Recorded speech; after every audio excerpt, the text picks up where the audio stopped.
August 5th of the Community Budget Advisory Committee to order. The first order of business is the approval of the agenda. Do I hear a motion to approve the agenda? So move. It's been moved by Locks and seconded by Maureen Scallon-Failer to approve the agenda. Any discussion? Hearing none. All those in favor say aye. Aye. All those opposed, the motion carries unanimously. Next up is the approval of minutes. We have minutes from the meeting of Wednesday, July 22nd. I read them. Move approval. Moved by Neil, seconded by Jessica, to approve the minutes. Any discussion of that? Hearing none, all those in favor say aye. Aye. All those opposed, the minutes are approved. Next up is 4.1, information and updates. And Kari, are you going to take care of that today? Yes. Thank you. Co-Chair Peterson. Good evening, committee members. So this evening, for the information and updates section, as we always do, just to remind you of the deliverables to the City Council. And we are in August now. So the end of August, you will have a preliminary levy recommendation to the council. And then end of September, the revenue scenarios, and early November, the 3 to 4 budget scenarios. And tonight, we'll be hearing from the fire department and the police department. Thank you. Next week will be a discussion. Emily Larson will be back from the Community Outreach and Engagement Division, and just talk about the details of the engagement plan. And then also a discussion of the revenues in depth, and an in-depth discussion for the setting a preliminary tax levy. And then the following week will be Parks and Recreation, Community Development, Community Services. And then the week after that, Public Works. The end of August will be the presentation at the City Council study session, a proposal for a preliminary tax levy. And then here's the meetings scheduled for September. And for the community listening sessions, there'll be some more information about this, some more discussion next week when Emily Larson is here. But what we have set right now, let's save the date, we're going to be advertising these, are those community listening sessions we were talking about doing through Zoom. And so Thursday in the evening on September 17th, and then the morning on Saturday, September 19th. And the first round of community listening sessions in September will be kind of feedback about city services. And some of those questions, so like when people log on to that and onto the Zoom video call, they'll have an option to give some demographic information. There's a polling feature, and so they can give information about their race, ethnicity, age range, zip code, or if they rent or own, that'll be optional information that we can gather as we're getting input. And then the plan would be for Jamie and I to give a brief presentation just about the budget shortfall that we're facing for next year and why the committee was formed by the council. And then the type of questions in September will be around kind of what stands out to them most from the budget presentation and the shortfall, and asking about city programs, services, and amenities that they value, and also programs, services, amenities that need improvement, and when they're considering the budget shortfall, what causes them concern, and opportunities that could change the organization. So that will be in September, and then in October will be when the committee are putting together the 3 to 4 budget scenarios, and then getting feedback from the community on those proposed budget options. Kari, can I jump in just real quickly? In addition to the 2 community engagement listening sessions in September, we also have some tentative dates for more focused group engagement with specific audiences, a seniors outreach group, Latinx community, East African community, And the fourth one is, The Creekside, seniors, yep, senior community from Creekside. fourth one's not jumping out at me. But we're going to try and do some targeted group Yes. discussion in addition to the broad community listening sessions too. So we'll in the follow-up information that comes out on Friday, we'll get those dates for you too. Yes. And then, kind of as part of the communication plan for the committee, we were looking into doing a 1 to 2 minute segment on the Bloomington Today show that is put together by the communications division to promote these listening sessions and explain what the committee has been working on. So we're looking for a couple of committee members, if you're interested, that would be interested in appearing on the program. So it would be played on the Bloomington TV channel 14, as well as the city's YouTube channel, and also promoted on social media like Facebook and Twitter. Are there any committee members that would be interested in being part of that video? I'll be happy to participate. Okay, thank you, Co-Chair Peterson, and John, thank you. We'll give you some information about that and get you in contact with Emily from Communications. Okay. And so then the other thing I had was just some follow-up. Jessica had some questions from our last meeting a couple weeks ago about unemployment and also about the changes, tax levy kind of across the district. So what I have here, this is information about unemployment rates going back to 2015. So you can see 2015, 3.4%, 2016, 3.5%, and so on. 2020 is kind of an average so far, and it's 7.1%, but it topped at 12.2% in May, and then down to 11.2% in June. Is the most updated numbers we have, but it started the year at around 2.8%, so that 7.1% is an average. And then this is, it's probably easier to see in your in the packet, but this is a map of Bloomington, and the unemployment rates. This was based on census data from 2018. And so if you look at the unemployment rates across the city, you can see that they vary greatly. So you can see up on the kind of the north east side in the corner, it's 6.9% unemployment rate, where if you go kind of opposite of that, in the southwest, it's 2.5%. In the northwest, there's 0%. So you can see, if you're looking at Bloomington, in total on the previous slide, this is what it looks like in total. Then when you start looking at it spread out over Bloomington, it varies quite a bit. And you said that was 2018 data, right? Correct. Okay. Yes. And must be the most recent data that we've got. Okay. Yes, I think this was was the publicly available data set that was Okay. the easiest for. So this is like sourced out like the ACS data. Okay. Correct. And then this next slide is, so there's the 4 council districts, and that's the red dotted line on this map. And then that has been overlaid with the assessment, the residential assessment districts, how the assessing division splits out the city. So that's what this map is. And then I gave an update to the city council last week.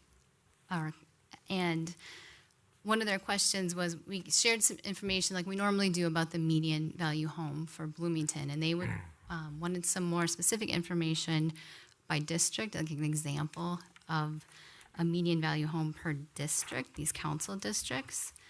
So just to show you just some, looking at it more split out around the city, we've picked out like a median value home in a residential assessment district. So here, this one is, you can see on the map, 340 is circled here.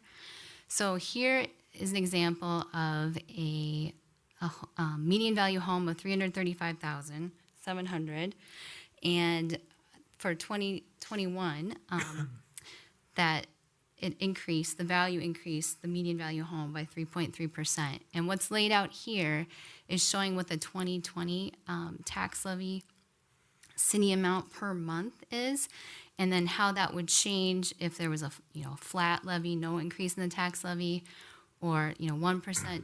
We have 1, 2, 3, 4, which we've been showing, and then we go all the way up to 8. And the reason for that 8% is that it would be the percentage that we have been talking about if we're not going to cut any city services. That it was only going to be, it was going to be the same level of city services, and that we're factoring in. We had talked about the Normandale Lake District Abatement District, reducing that amount, and also not having the amount for the pool vessel setting aside. That brings it down from the 10% to the 8%. And the reason why it's such a large change is because the shortfall that we're expecting basically in the lodging and admission tax revenue. So for just the little bit of salary increases that have already been negotiated, and then the major revenue shortfall, that's that 8%. So you can see what that looks like for all these. So here's one in District 2. This is in the Highland Greens District. For this one, the median value home actually decreased by 2%. So when you're looking at their monthly tax rates, they're decreasing all the way up to 4%. And then at 8%, it's an increase of $4.33 per month. District 3 example is Norman Ridge. You can see that's circled up in the northwest. And this one is an increase of 1.8%. So going from 489,300 to 498,100. And at a flat tax levy, it's actually a bit of a decrease. And then you can see how that changes as you go from 0 all the way up to 8%. And then this last slide here I have is in District 4. And this is showing a slight increase for the median value home. And you can see the amount of change per month looking at the different options for a overall tax levy increase. So I just wanted to share this kind of additional information and show it across the city, just to follow up on Jessica's question, and also showing unemployment rates. Thank you. Jessica, did that answer your question? I wanted to see if you had any follow-ups on that. Yes, it did. Thank you. Welcome. And that is all I had this evening. Okay. If I could, Mr. Chair, Kari, thank you for that. I think the takeaway from the information that Kari just shared from the assessing division is it gets really complicated when we try to talk about impact of the tax levy and its application universally across the city, because each of these different areas within the city are like their own little sub-districts, right? And they all have sort of unique underlying economics. And so one area of the city, you see a pretty significant increase in their valuations. Another area, you saw a decline in the valuations. That's entirely market-driven based on what's going on. So that's why we picked the median value home across the city as just sort of that one metric. This is really good information because I think it allows us to isolate some correlation. So when you look at you can take that unemployment map and overlay it with these residential assessing districts and see some of the levers that come into play economically. But it gets really complicated when you're trying to explain to a resident how their valuation and their tax works within the larger system. So that's one of the communications challenges we have every year, and it's one for the committee as we go out and start to message the options that you're looking at and the recommendations. We want to be sensitive to is how we do that well. And one of the things that I always think about when I look at this is that each of these areas oftentimes has a kind of distinctive period when it was built, and there's a particular forms of housing that are really common in there. And some of them you still have original residents living in them. In some places, like in the northwestern and southwestern part of the city, you may still have families that are original families in there. In the eastern part of the city, it's probably getting few and far between. John, I don't know if you were an original buyer of your house, or are you a subsequent buyer of your house? Can't remember. They're 51 years, but we were a second owner. Yeah, so he's a second owner, and particularly it also depends a lot on kind of pricing and pressures outside the city cause price changes to happen in Bloomington. And so, when you talk to people, for example, about kind of pricing in the eastern part of the city, kind of price increases in Richfield and in South Minneapolis make Bloomington be more of a value and cause people to look farther out. Whereas, 25, 30 years ago, they might have been looking at that $80,000 house in Minneapolis. That $80,000 house in Minneapolis is now a $275,000 house, and they come and look here and they compare that and say, well, this is a better value to come out here. And so, I think to the manager's point, how the tax kind of gets spread over houses is not really within our control. It's kind of created by state law, and we get to pick the number that gets spread out. Is there any other questions on the presentation? Mr. Chair, Yeah, go ahead. will next week we be able to talk about maybe some other groups that we could potentially add to the engagement strategy? I like the idea of seniors and to kind of do a comprehensive quote unquote stakeholder analysis. Yes. Co-chairs and Josh, we can certainly direct target some groups for engagement. Kari and I had a meeting this morning with Emily just to go through the engagement plan that we'll be bringing back next week. And we recognize we have a lot of stakeholder groups in the community, and so trying to do direct engagement with every one of those groups is probably not realistic. But what we do want to do is direct market to those groups to make sure that their voices are represented when we do these listening sessions. So there are groups like the Bloomington Athletic Association and Baja and the interfaith organizations. So making sure that they're aware of it so that they have representation, even if we're not doing a targeted engagement with them.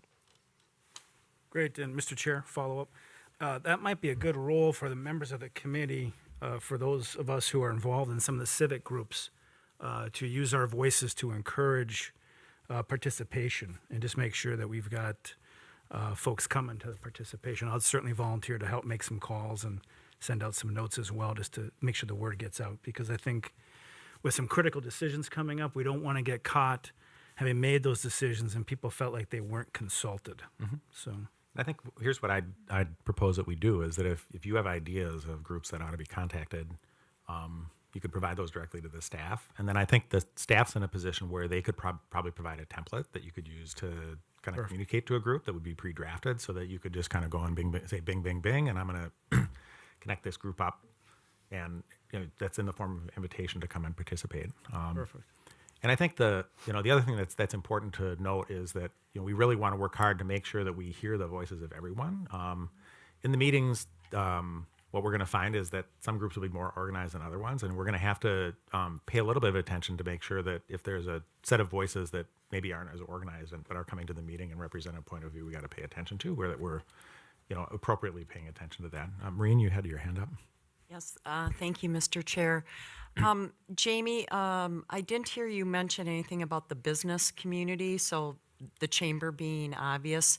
I know there used to be a group called the Bloomington Hospitality Association, which was comprised of all the hotels, and I think the hotel industry is a key stakeholder in here. So would those be part of these? Yeah, I think it makes sense, Mr. Chair and Maureen, that we have one specifically for the business community. Mm-hmm. That's not on our original list. I know Kari and Brianna are writing that down right now. To the chair's point, we have a marketing flyer already ready to go for the listening sessions. It'll be in your packet on Friday. You'll see that. But Maureen, I think that makes a lot of sense. With the business community, the challenge for forecasting tax impact to them is even more than it is for residential, just because of the way that Minnesota tax law works for commercial industrial property, right? And so over the last couple of years with the city council, we've taken sample properties in different classes to show what the tax impact would be, and we can do something similar for the business community in that regard too. Go ahead, Maureen. Mask on, mask off. And I'm really concerned about the hotel industry just because their occupancy, I think, is now maybe 20, 35%. And the property, the CI property taxes for those hotel properties will be very challenging for those hotels if they are not starting to get back to what they were pre-COVID. So, An interesting little data point that's actually some good news for this year is that all 47 of our hotels are current on their property taxes as of July 15th. Before that, we had, I believe, 5. We had 5 that had not made the first half payment, and they all came current at July 15th.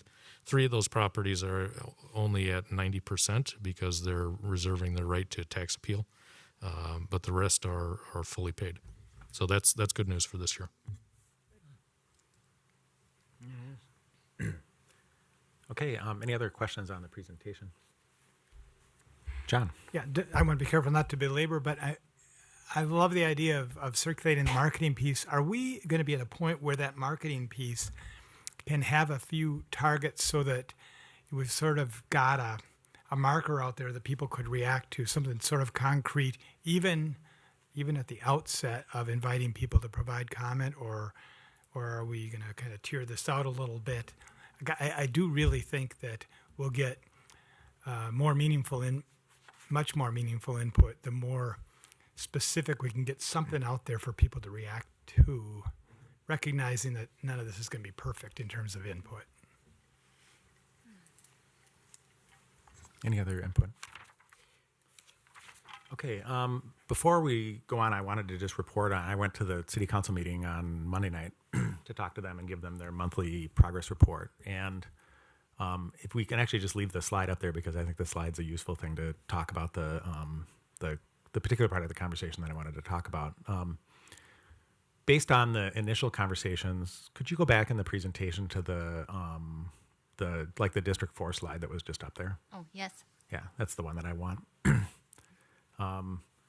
One of the based on the conversations that we had at the committee, one of the things that I wanted to ask the city council was what their appetite was for in terms of levy increases. And if you remember, we had a conversation recently at a meeting where we said given the current situation, if we kept the city's budget flat, and by flat means the department budgets are the same as last year, that the only cost of living increases would be ones that were already negotiated with the bargaining units. If we did that, that ended up, and we wanted to pay for that entirely by increasing property taxes. It was about a 10% increase in property tax. And if you also remember, we went through and have talked about a couple ways to take one-time money to kind of buy that down. And we bought that down to that 8% number, which is the number that's up there on the right-hand side. And the question I asked the council was, because when we're setting the preliminary levy, that's a maximum number that we have to set. And the question I asked them was what their appetite was for us producing an 8% kind of scenario to bring to the council. And I left the meeting, there was not strong support for producing an 8% maximum number. So I think I just wanted to report back that I don't think there's any particular pressure on us to kind of bring that in as the high number. In other words, a no cuts kind of scenario as that high number as we're discussing the preliminary levy number. So, and if the staff could, after the meeting, send around a link that's to the particular point in the council meeting on YouTube where it starts, they start talking about that so that people could see what the conversation was, because there's a bunch of, I'm hiding a bunch of nuance in the conversation by summarizing the 30-minute conversation we had in 15 seconds. But I think the council is pretty clear-eyed on the need to have some reductions in expenses in order to make this work. And it's not particularly interested. There wasn't strong support around that 8% number as the top number to come in. So Jessica. Yes, that's what was on my questions, to see how much we can really raise the taxes, because there is a lot of unemployment, and what is the package. So how realistic it is to get to the 8%. So with all the numbers and the reports, it gives me a good idea what is the situation in Bloomington. So appreciate the extra work. Okay. I don't think there's anything else notable in that conversation other than that. That was basically the question I wanted to get them to answer. Okay, with that then, unless there's anything else for the information updates, we will move on to item number 4.2, the fire department. And Chief Seal, are you going to be presenting tonight? Chair Peterson, committee members, yes. I got 2 Johns, 2 Petersons. I only got to remember 3 names. So at any rate, next slide. For fire department programs, what I'd like to do tonight is kind of give you an overview of the fire department, its mission, and the programs it has. And in conjunction, while we're doing that, I'll also show the budget numbers for each of those programs from this year and then the ones submitted for next year currently as it stands. So the fire department's mission is really fire prevention, education, response, protecting life and property. And that's our mission statement up there. And we are really committed to providing professional emergency services to our community. And you can see we got a slight reduction in our budget from 2020 that was submitted for this first round in 2021. Next slide. So budget request by division. And so we've got 6 divisions in the fire department, 5 of which we really have control over. Administration, building and equipment maintenance, prevention and education, operations and training, dispatch, which is really an internal service charge to the police department because they run and operate the dispatch, and then emergency management. And you can see how each of those divisions is split out amongst the total budget number.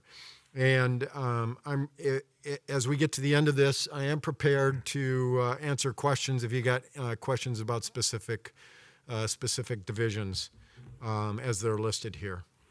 Hey, Yuli, I'm going to interrupt you here for a second. If you could go back one slide. So to the committee members, I want to point out something as we transition from the funds into the general fund. And that is that what you're going to start seeing in these budget presentations is expense asks from departments. Some of the departments will have a small amount of revenue associated with them, but largely what you're going to see is expense asks. And the reason is these are components of the general fund. And the way that $5 million gets paid for is through the big pot of money that we walk through in the general fund. That's first the property taxes, then the lodging tax, and then a bunch of other smaller funds. So unlike the previous funds that we were talking about where generally speaking, you're trying to kind of aim for a balance. As we talk about these departments, we're talking about segments of that general fund. And so if you're thinking about how much of this is paid for by property taxes versus how much of this is paid for by lodging taxes versus how much of it is paid for by other things, the department will show some revenue that's dedicated to the department. Maybe they have a permit or something that they collect, but largely the gap between that and the expenses is covered just out of the general pot of money that the city collects in the general fund. Okay, you can go ahead. Yep, excellent point. Very little of our budget is covered by revenues. Very, very, very little of it. Most of it is in the fire prevention division and their permit revenues and plan review revenues. So pretty much everything else is we do not collect revenue for. So administration, which is that first division, we've got 6 full-time employees, 4 chiefs and 2 office staff. And the chiefs, basically I have 2 assistant chiefs, 1 in charge of operations and training, the others are fire marshal. And then I have a deputy chief in charge of engineering and operations, and then myself. 116 paid on-call firefighters. And out of administration, we pay for all our fire services. So it's our payroll. So for all our fire call response, training costs, extra work, those kinds of things that we have to do to keep the fire department running. In addition to that, we have my 2 office staff manage really all of our records management for both state and national reporting, personnel records, purchasing, and pretty much funnel all the paperwork that the fire department needs to run through those 2 people in the office. Next slide. In addition, they also assist the fire department's a little different than some of the other departments that you'll see coming through, and then that, we started in 1947 and we were completely separate from the city at that time. We're no longer completely separate from the city, but there are certain functions we do that are separate from the city. One is our payroll function, where we run our payroll function out of the department itself, and the other is most of our HR functions with regards to our paid-on-call force. Our full-time force still falls under the city HR functions, but the paid-on-call force, we handle most of it. So we really handle our hiring process, applications, backgrounds, interviews, and all the testing that it takes to get somebody through a hiring process and make them a member of the department. For our regular members, they have annual physicals. That's an OSHA requirement that every year each firefighter gets seen by a doctor and signed off to be able to do interior structural firefighting. In addition to that is if a firefighter gets sick or injured, we have to send them in and get a fitness for duty. That same doc has to sign off on them being able to come back to duty. Tracking all our training and certifications, which there are quite a few that are required for us to be firefighters. Fire call attendance. And really that is a tracking function for all of our paid-on-call firefighters. We have performance requirements for them that they have to meet quarterly on a rolling 3-month basis. And then we also have to certify service credit to the state auditor's office and the Relief Association. And that service credit is how they earn credit towards a pension after 20 years. Next slide. So the administration budget, as you can see, it's a little over 2.6 million, and that's the 2021 requested budget. Slight reduction from 2020 budget. And just kind of a recap, we manage all the records, response, personnel training, timesheets. The whole thing really happens through our main office right there on the corner of 95th and Nicollet. Next slide. One of the things that folks talk about is how we compensate our paid-on-call firefighters. And right now we pay them, and we've got a program called a duty crew program where we actually staff 4 of our stations Monday through Friday from 8 to 5. And the reason we do this is it's harder to find people that can respond from their home. Very few people respond from their workplace anymore. When I got in the department quite some time ago, there was a lot of people that responded from work, and that's just not done anymore. So our daytime response, which is also some of our busiest hours, we staff stations from 8 to 5, 4 of our 6 stations from 8 to 5 Monday through Friday. And we pay those firefighters $15 an hour to staff those stations. And they take care of all the runs and a bunch of other things, as well as do training during that time. The on-call firefighters, the one that respond when the pager goes off, either after 5 nights and weekends or even during the day, they get paid $10 an hour to respond to fire calls. Next slide. The city's really split up into fire response zones, and you can see how this is laid out. And this is really a backup function that we use because our current CAD system picks the closest unit to send to the call, depending on the type of the call. So the fire response zones are something we can use if CAD goes down, and then we can basically send the rigs that are relatively the closest. And what closest unit means is if I got a rig that actually is come down to the gas pumps to get fuel, and they are close to a car fire that's at 98th and Logan, that will send them as well as tone up the closest station. And that has assisted us or helped us somewhat in our response times and our ability to obviously get the closest trucks to the scene. Next slide. The way we split those zones up is we have certain numbers of amounts of equipment assigned to each of those, and we call them box alarms, and it's our box alarm assignment. And really what it does is it allows us to do planning for a normal structure fire And then you can see on the side, it's a second alarm, third alarm, fourth alarm, fifth alarm, sixth alarm. So if we get a big fire, we've already got planned out who we're going to call and get help from and what kind of resources we're going to get from each of our neighbors. And you can see the different cities listed there where we get help from. We also give help to those cities. So they call, they have the same thing that they've done in their cities. So when they have a significant structure fire or they need help, they call us and we send them what has been pre-programmed out in these box alarm sheets. Next slide. So, and really, we do structure fires, fire alarms, right? Not every fire call we get is an actual fire. Sometimes it's people testing their culinary abilities and setting alarms off. Other times it's just faulty alarms, water flow alarms.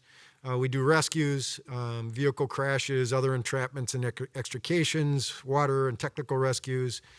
Access risk, what we call access rescues, where we're actually responding to the river bottoms along the parks and trails and recovering and bringing out people that are injured. We do emergency medical calls.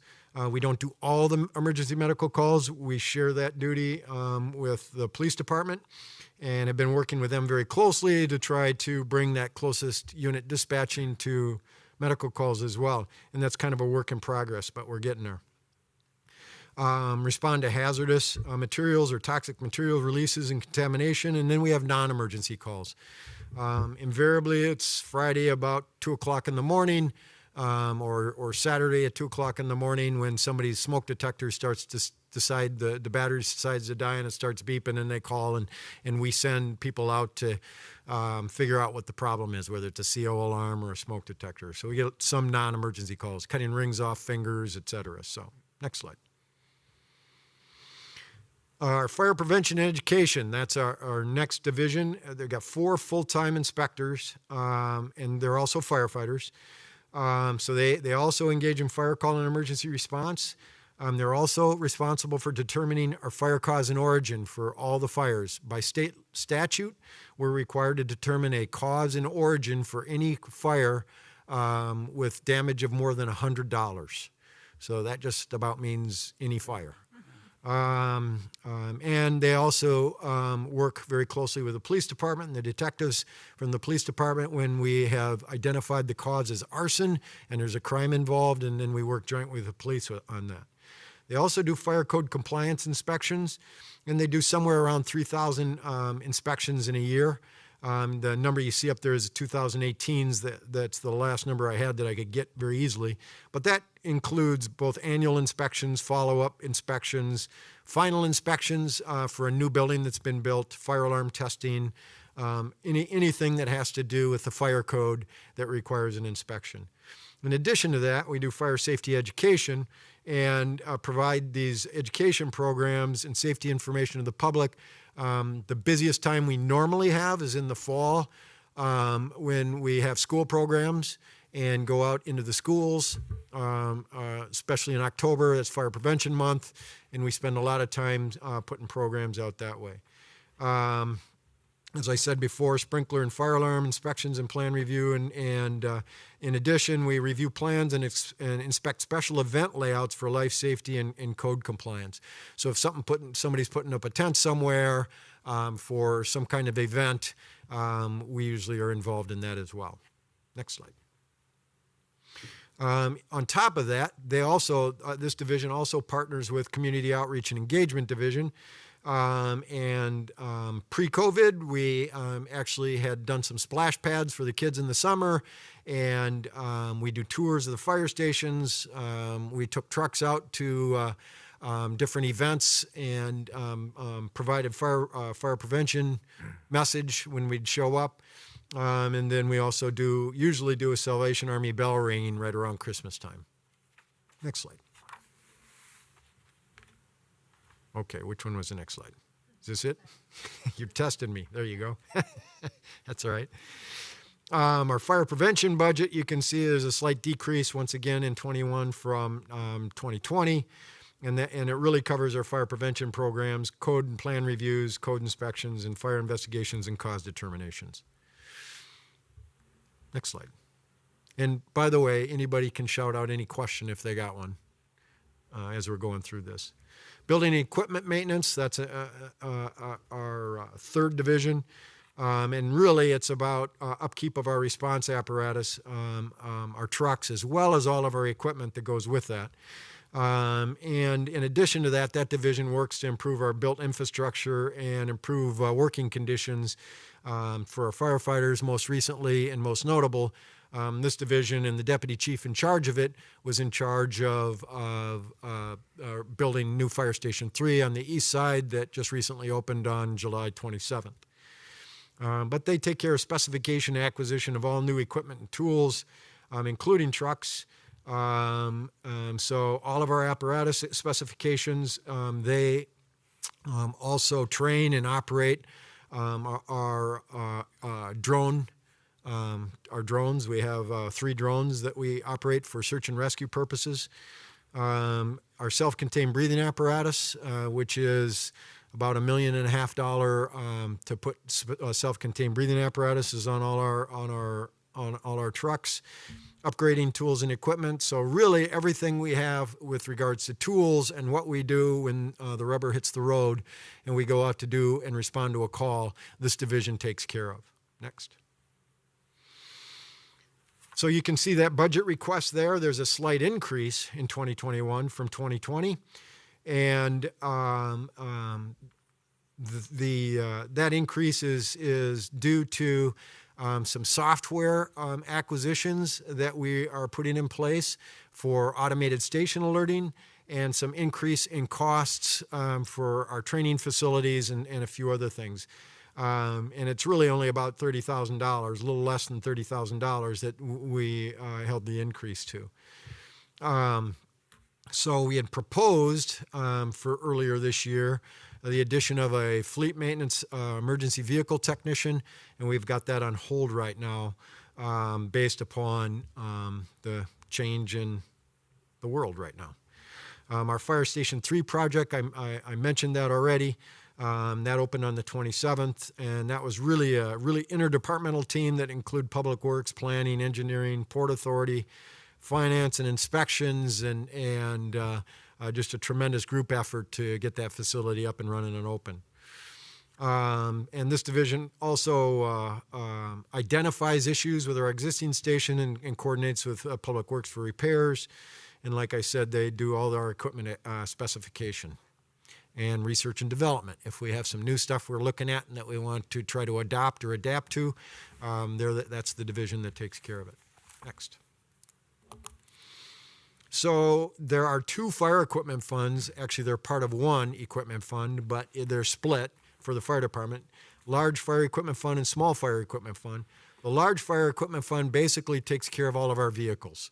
And that includes all of our rolling stock. So that's our trucks, our brush trucks, our chief's cars, our ATVs, trailers, motorboats, snowmobiles, anything we have that we use for rescue comes out of this large fire equipment fund. Our small fire equipment fund really is everything else.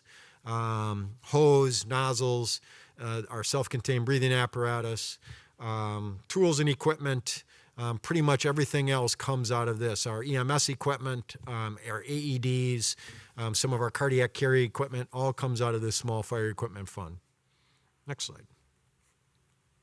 And this is a spreadsheet. I'm sure you'll see this again if you haven't already seen it. And it's this Public Safety Technology and Equipment Fund. There are pieces of this that are strictly fire and pieces of this that are strictly police, and then there's pieces we share. So you'll see radios and MDCs, and both police and fire share in those, and then you'll see police equipment and fire equipment. And you'll see in 2020, 2021, I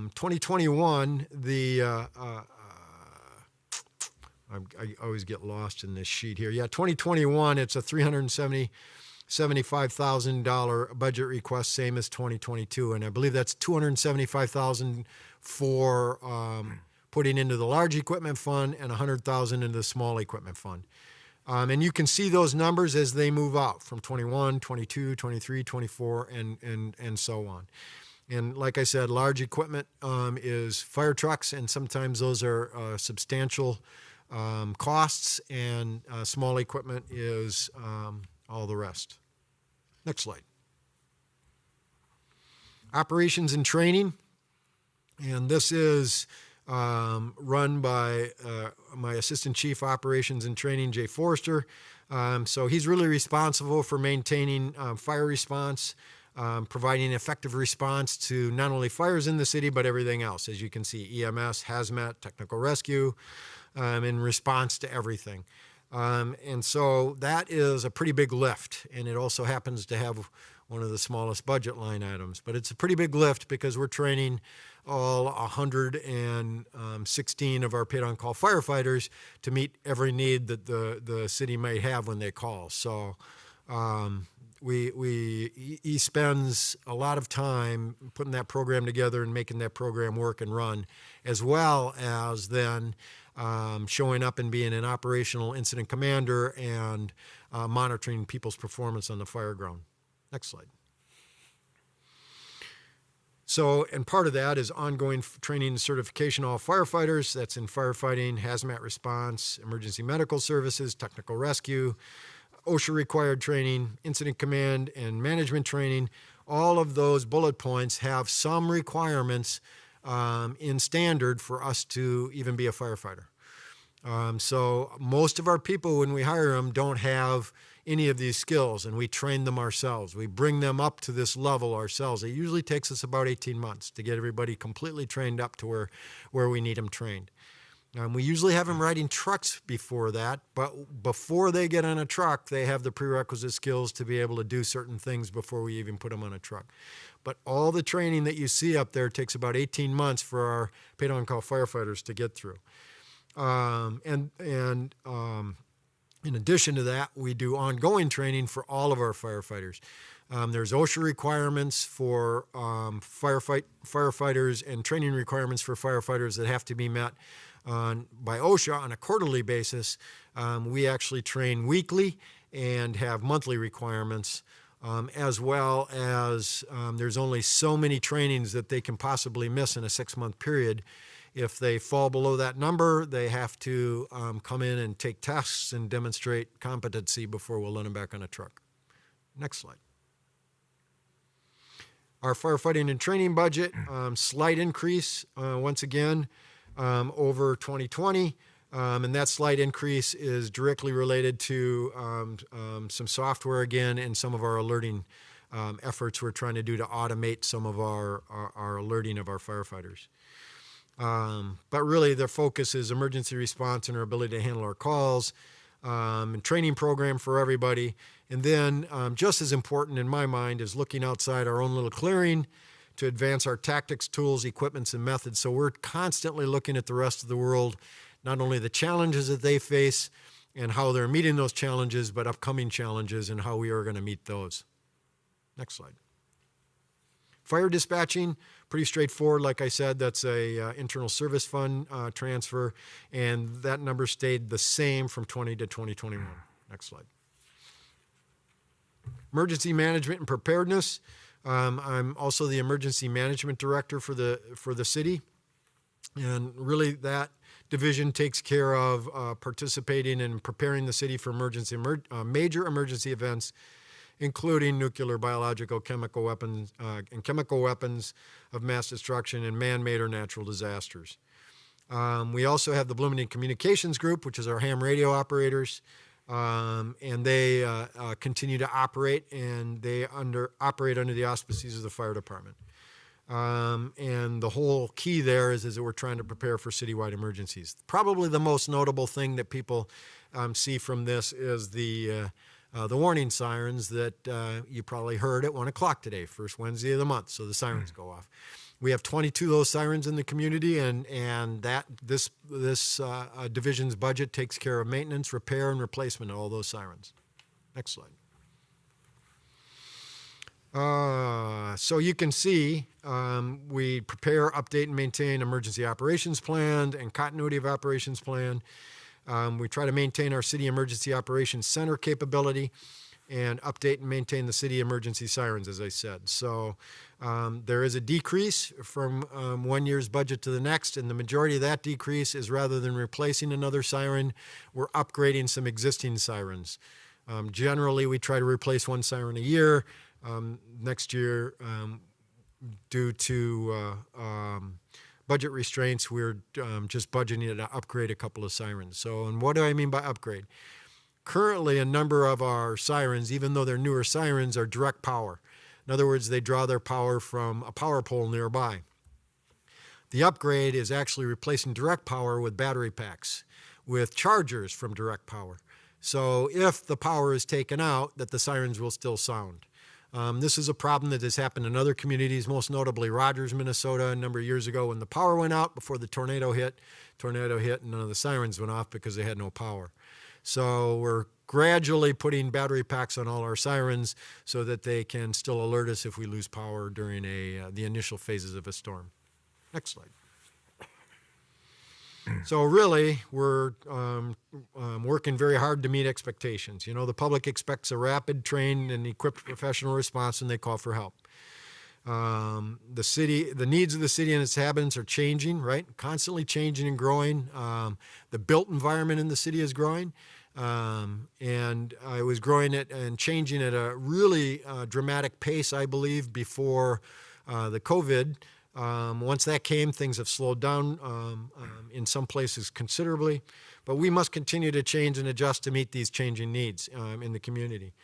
We recently underwent a service assessment to evaluate our current capabilities and performance. Next slide. And that service assessment was conducted by Citygate and Associates, and really they wanted to identify both current deployment performance and desired service levels, and then try to assess our ability to provide them. And they made some recommendations, which we'll be bringing some results of those recommendations back to the City Council for future action. Most of the research phase of Citygate's work was done before COVID crisis began, and so when they gave us their final recommendations, they took into account the economic impacts or the fiscal realities of the COVID state of emergency right now. Next slide. So they really had 15 findings and 7 recommendations. I believe you all have access to those, or you were given access to those. And really what they did was compared our current performance against not only national standards, but also our local risks, what our recognized local risks are.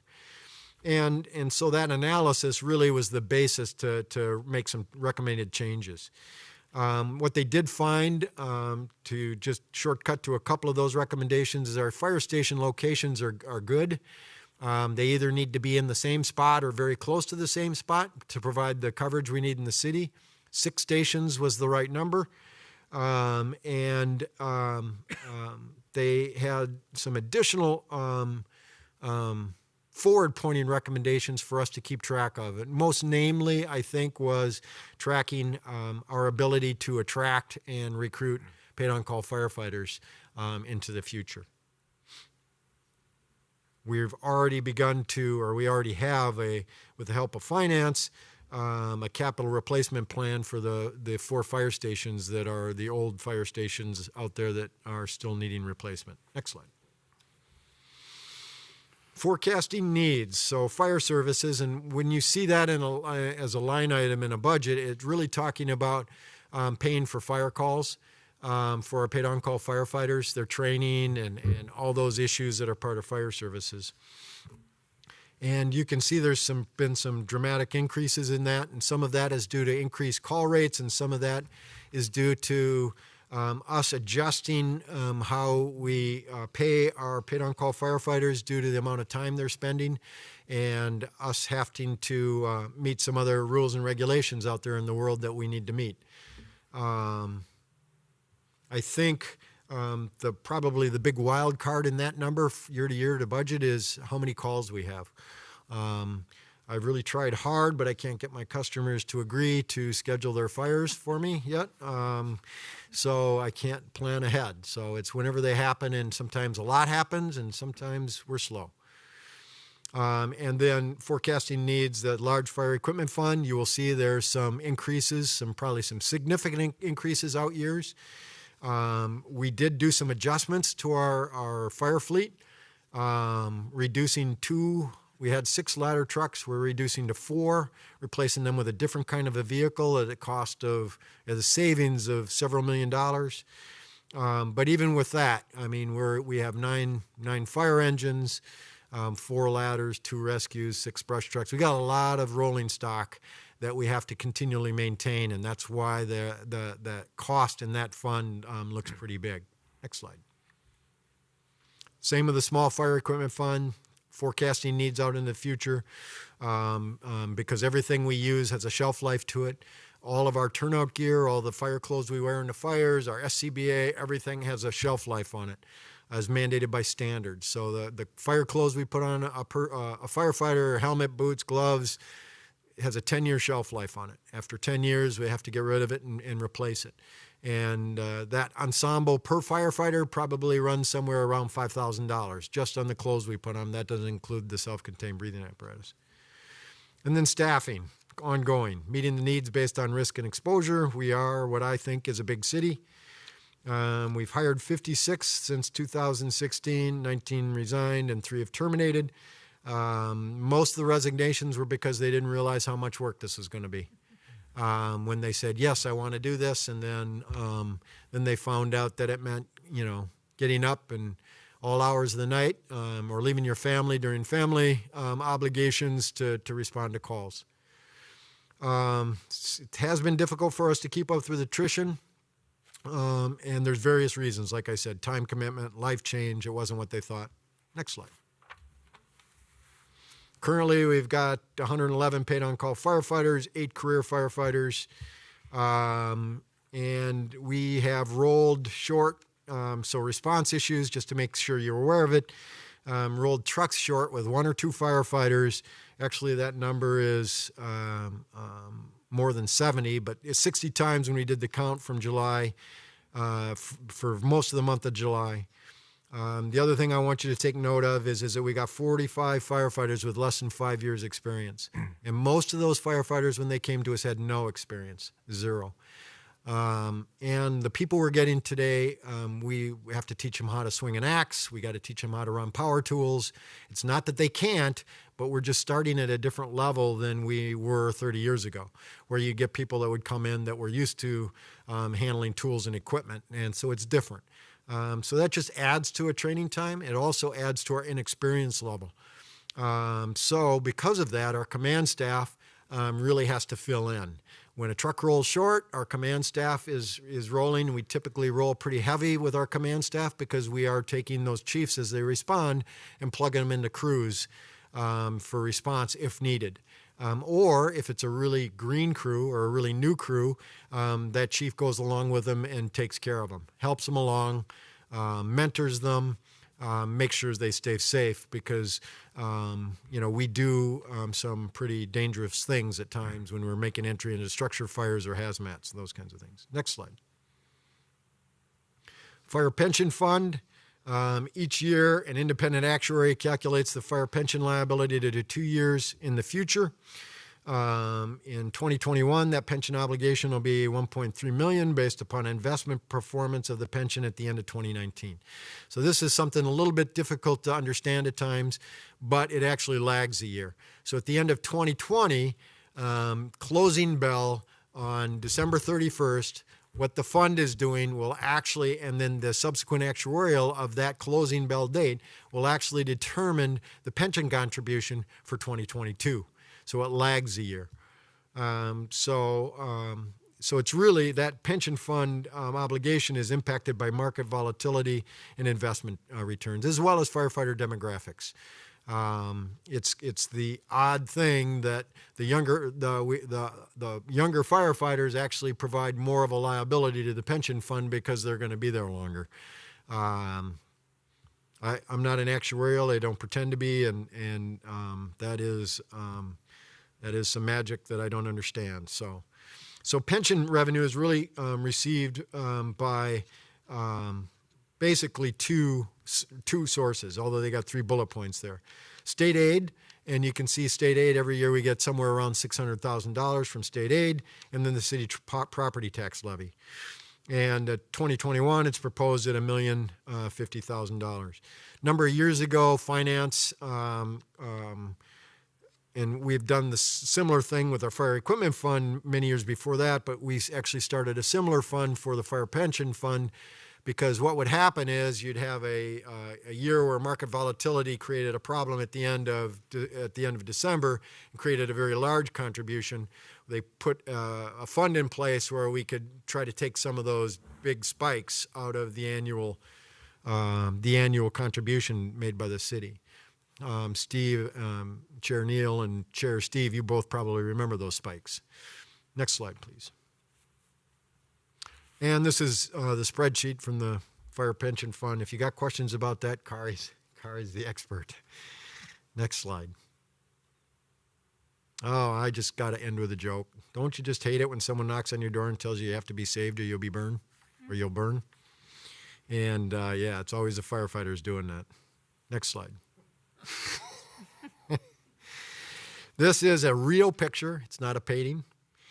This was, I think it was 2 years ago at Summerfest, and we always have our fire marshals up there and fire rigs up there. And we used to have a relationship with a very good photographer and asked to get in there, and he shot this picture. And it is so surreal, it almost looks like a painting. But I love the picture. That's it. I'm done. Ready to stand for questions. Thanks, Yuli. You know, and I'm wondering, since this is the first presentation we've had from a department, Jamie, I wonder if you'd like to talk a little bit and just kind of talk about how this is going to plug into the conversations we're going to be having over the next couple of weeks in terms of the presentations from the departments, and then when we get into the kind of nuts and bolts on where we end up with respect to the budget. So if you could talk a little bit about, kind of frame that up a little bit, that'd be great. Can you clarify your question, Mr. Well, so we had talked, for example, about the departments coming and making presentations, and then we were going to loop back and have a more detailed conversation. I see. And I'm just interested in kind of you setting the kind of context on that for the committee members and the public. So we were trying to figure out how to make these department visits constructive and informative for the committee, but also make sure that the departments have an opportunity to do some good work in presenting information to you. So the way that we're envisioning this right now is you're likely to hear from most of the departments a couple or three times.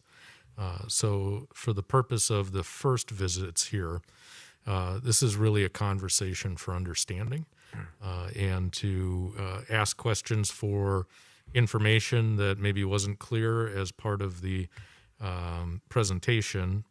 And if there are specific issues that you're interested in learning more information about. And then we will have the departments come back with more specifics about how we will try to get to a budget number within their department as part of the larger context. And so next month in September, once we know what that preliminary levy number is, we will have an idea of how to spread that amongst the departments. And then this committee talked about before, what we'll ask the departments to do is come in with several different options, most of which are probably going to exceed what the ask is, so that the committee has a chance to maybe work through some different options and how they might fit together, which would probably be the third conversation, which really gets at what are the implications for the decisions that are confronting us. So as we look at these options, how does that affect services? How is that felt in the community? That's the third conversation. So it's really kind of a what. This is the what meeting. And then there's the so what, right? What does it mean? And then there's the then what. Okay, if we do this, you know, what's the outcome? So it's kind of a three-step process. Mr. Chair, is that what you were getting at? That is precisely what I was going to get at there. And then the other thing I think that's worth talking about here, because this is the first time that we're through it, is if we think about the 0% option that was up on the board, and we look at a department like this that's primarily supported by property taxes and the kind of basically the areas of revenue that we're having trouble with and that we're needing to plug in, what should we be thinking in terms of if we aggregate all of them together, what sort of, for departments like this on a percentage basis, where we would be saying, okay, if we were going with the 0% option, what would that mean in terms of the budgets? If it was just spread across the departments that were based on kind of the amount of property tax that they take. In other words, I'm trying to get a sense of if we're like looking at a department like this, and the next one is the next department up is a much bigger department. But if we were thinking about at this point, we have roughly a $5 million gap that we're trying to plug for all of the departments based on kind of their proportionate kind of property tax impact. If we just looked at it at that level, how much would this department, for example, have to take?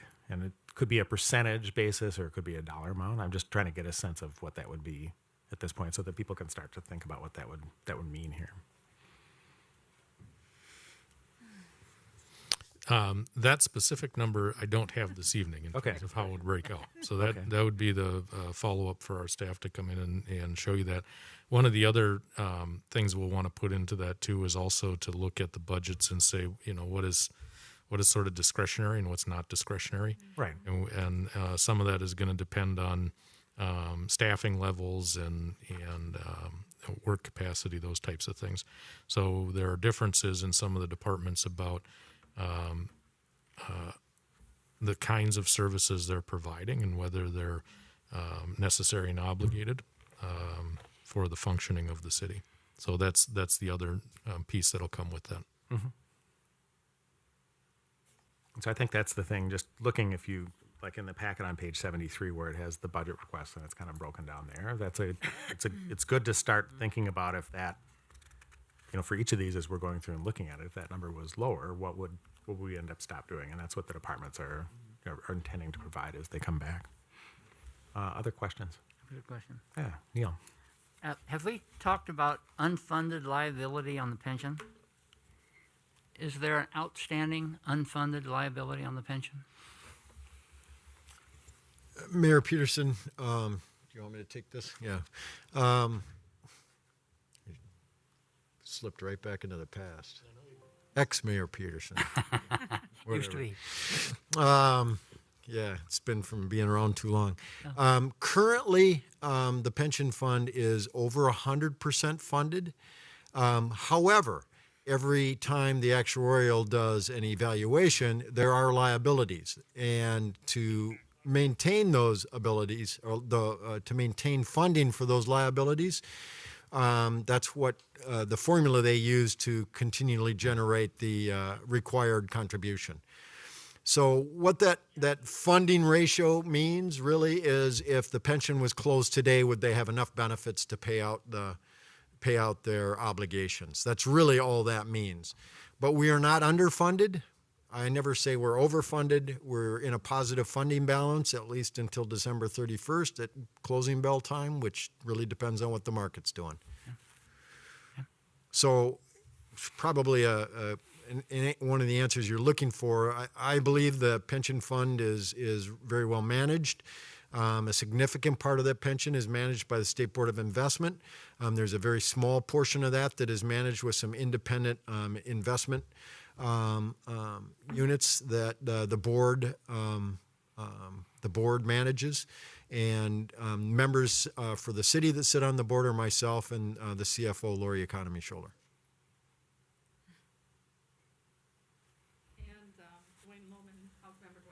Yeah. Okay. And him. Did that answer your question, Neil? Just to follow up, Go ahead. in the days past, Bloomington would be unique in having it funded at this point.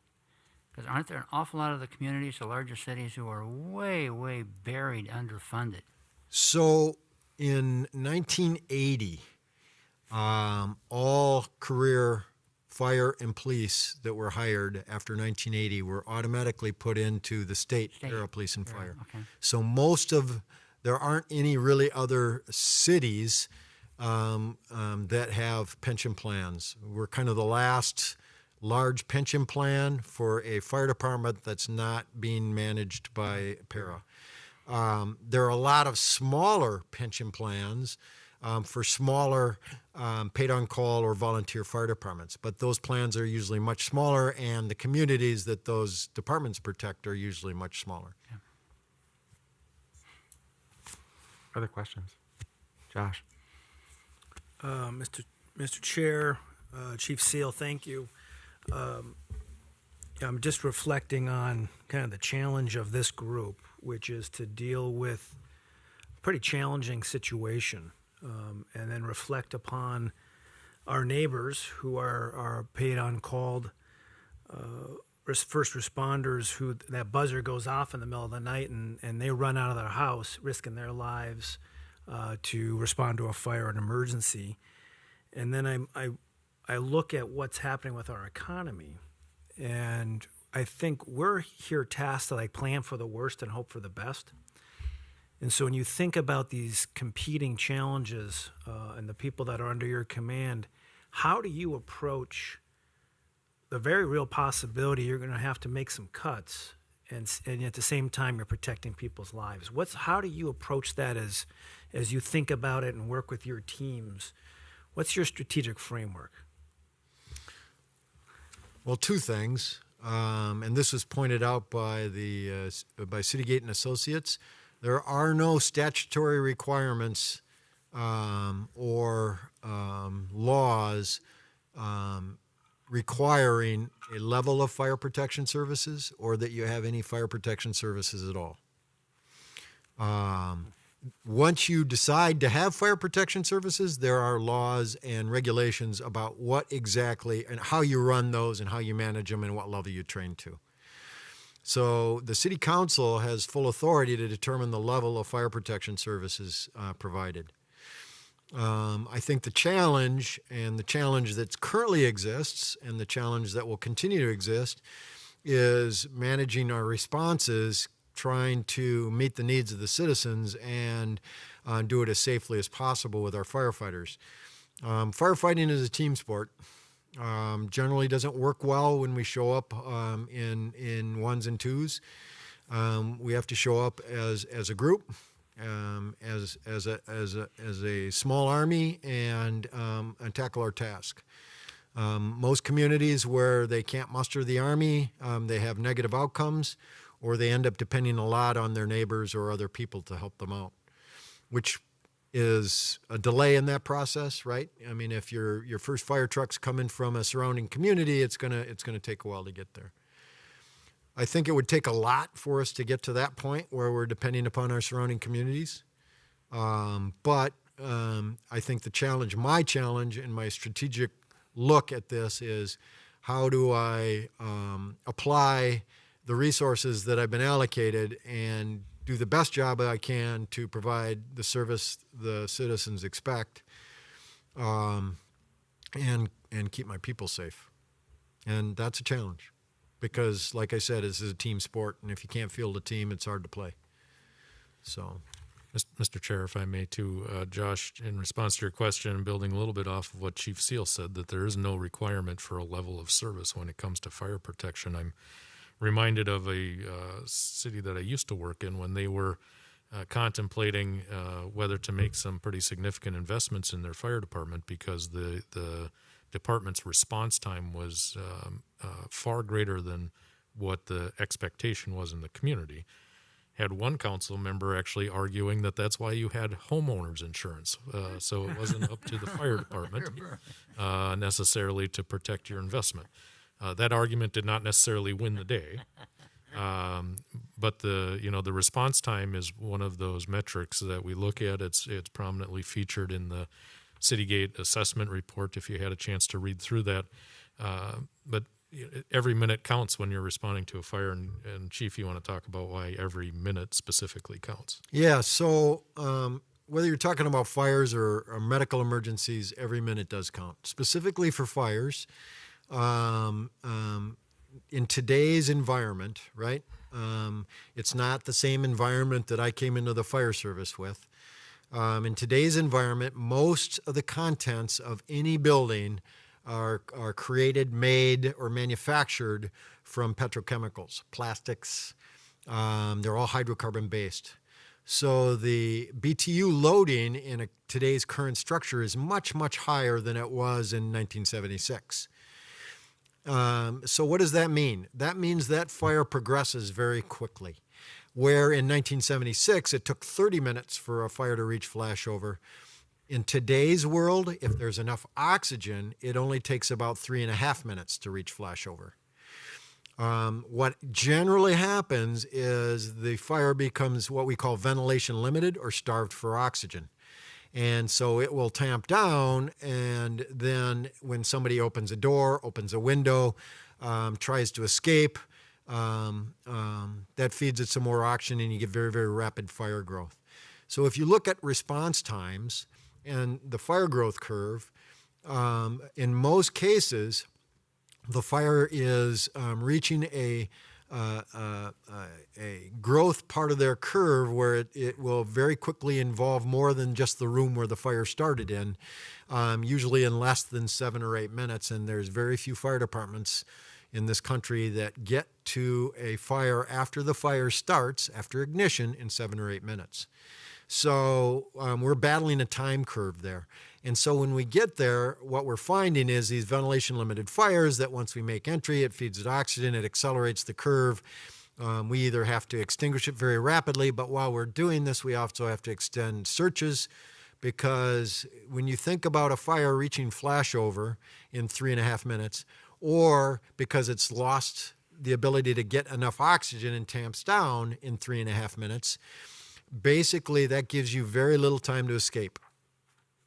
The people that have the hardest time escaping are the elderly and the very young. So we extend these searches very quickly in all cases when we first get up, because either the oxygen is down or the fire's progressing very rapidly. And in some cases, so think of yourself at 2 o'clock in the morning, sound asleep, suddenly awoken by your smoke detector, all right? That's probably on the second floor of your house or by your bedroom. So the room where the fire started has actually got a head jump on that. And you've got 3 minutes or 3.5 minutes to get out of the house. Wake up, understand what's going on. If it's winter, probably pull on a pair of slippers. You got a very short period of time to get out of your house. If you look at medicals, it's very similar, right? I mean, if somebody stops breathing, 5 to 6 minutes, you've got brain death. So response time really is vitally important for both us and the police department. And our ability to provide that response becomes that metric that the manager was talking about that we were measured against. Did that answer your question? Mm-hmm. Other questions? Maureen. Thank you, Mr. Chair. Thank you, Chief. I'm looking at your neighboring cities that step in, the other departments, fire departments, and looking at these, some of these are located further away than some other cities. So I'm kind of curious, like Edina, for instance, that would be closer than I think Savage, or how are these powers established with these cities, and why aren't there some? So some of those boxes are closer, right? So southwest corner of the city, it's closer to Savage. Northwest corner of the city, Edina is going to go. Okay. And if you look out those farther, those alarms, those closer departments have already set a unit.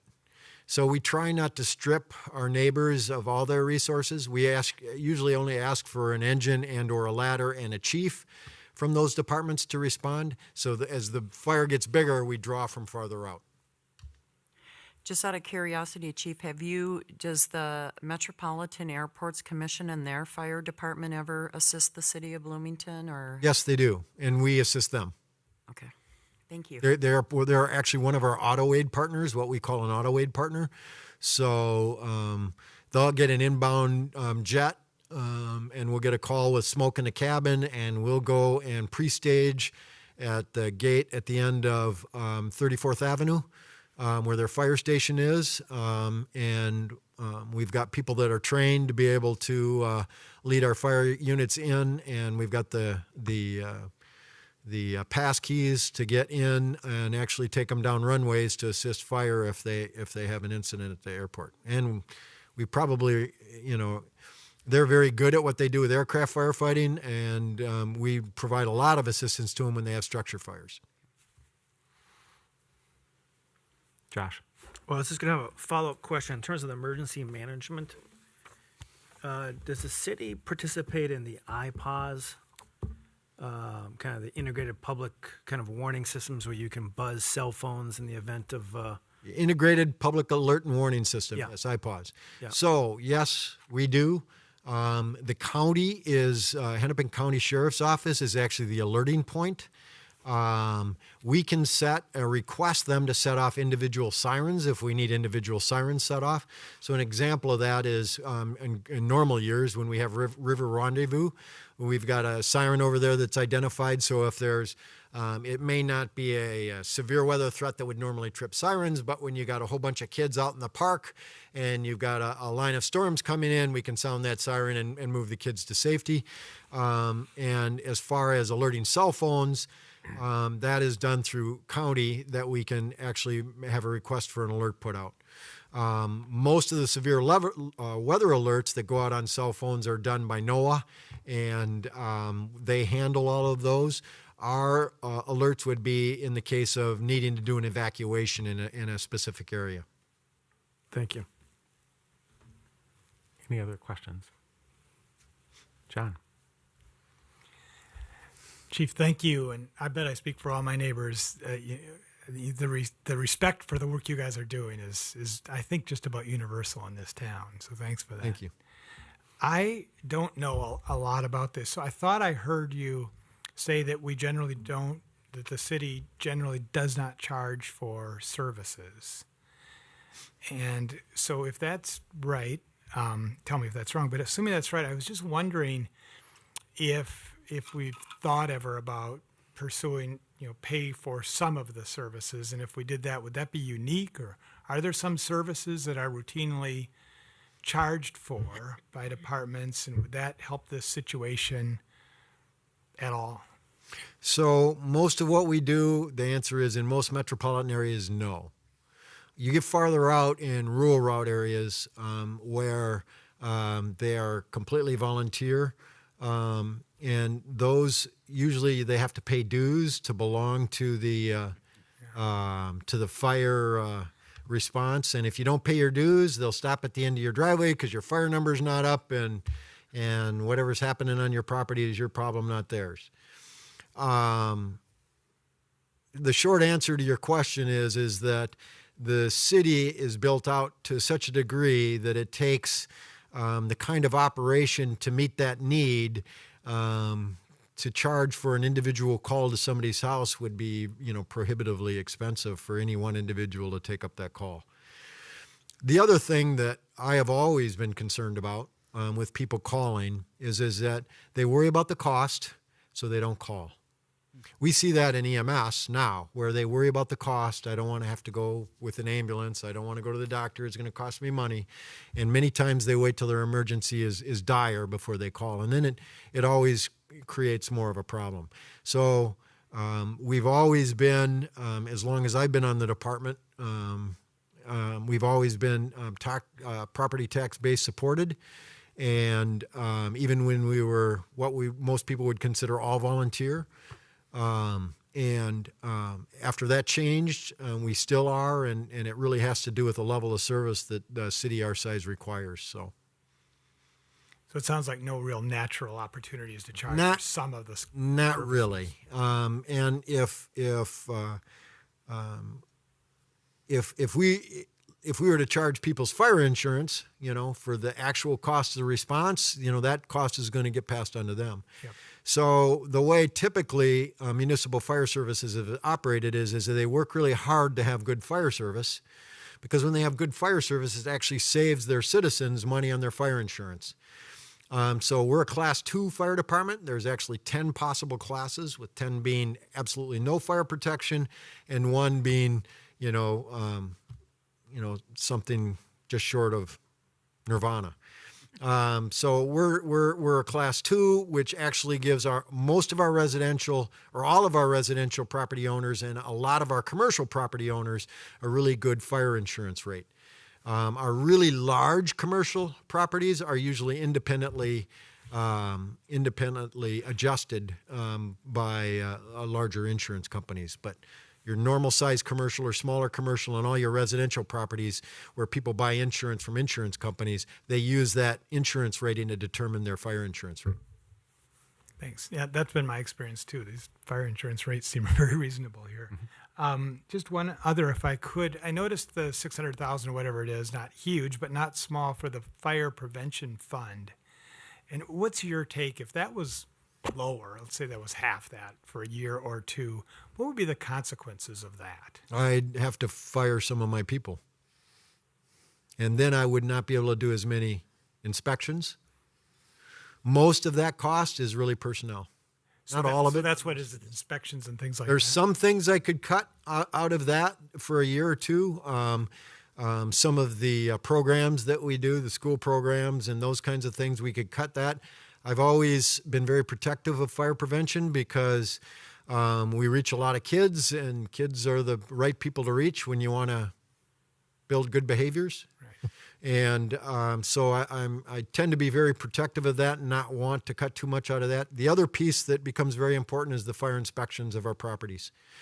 If we do not inspect our properties regularly for fire code violations, those invariably increase the number of violations that are out there, increase the severity of the fires, and increase the risks to the humans that are using those buildings.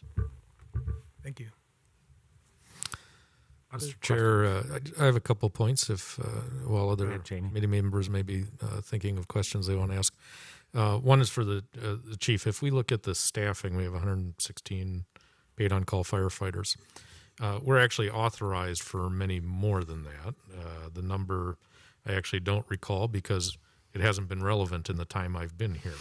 You're correct. But I want the committee to understand the authorization number and our actual number, and then there's a budget impact if we were to be able to get to that authorized number, but then how that plays with recruitment, and then how that relates back to the issue that you pointed out about rolling light, so 60 or 70 times in the month of July where we were lower than in the NFPA standard. So can you just kind of touch on each of those points? You bet. To start with, our authorized, if you look back, is 175. Our sweet spot is about 150. The reason we're authorized at 175 is so we could maintain 150, right? As you plot out your people and you do your workforce planning, you see how they're retiring, and you plan to put on classes to replace people that are retiring to try to stay in that 150 range. To the manager's point, it's been years since we've been at 150. It is not without expense to hire, train, and support paid on-call firefighters. So that 116 number or 111 number, we're really short about 40 people.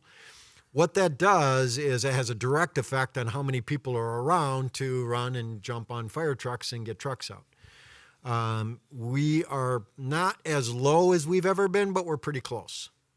Once I drop below 110, I'm really getting into very, very, very, very lean territory as far as being able to staff trucks and get trucks out in a timely manner.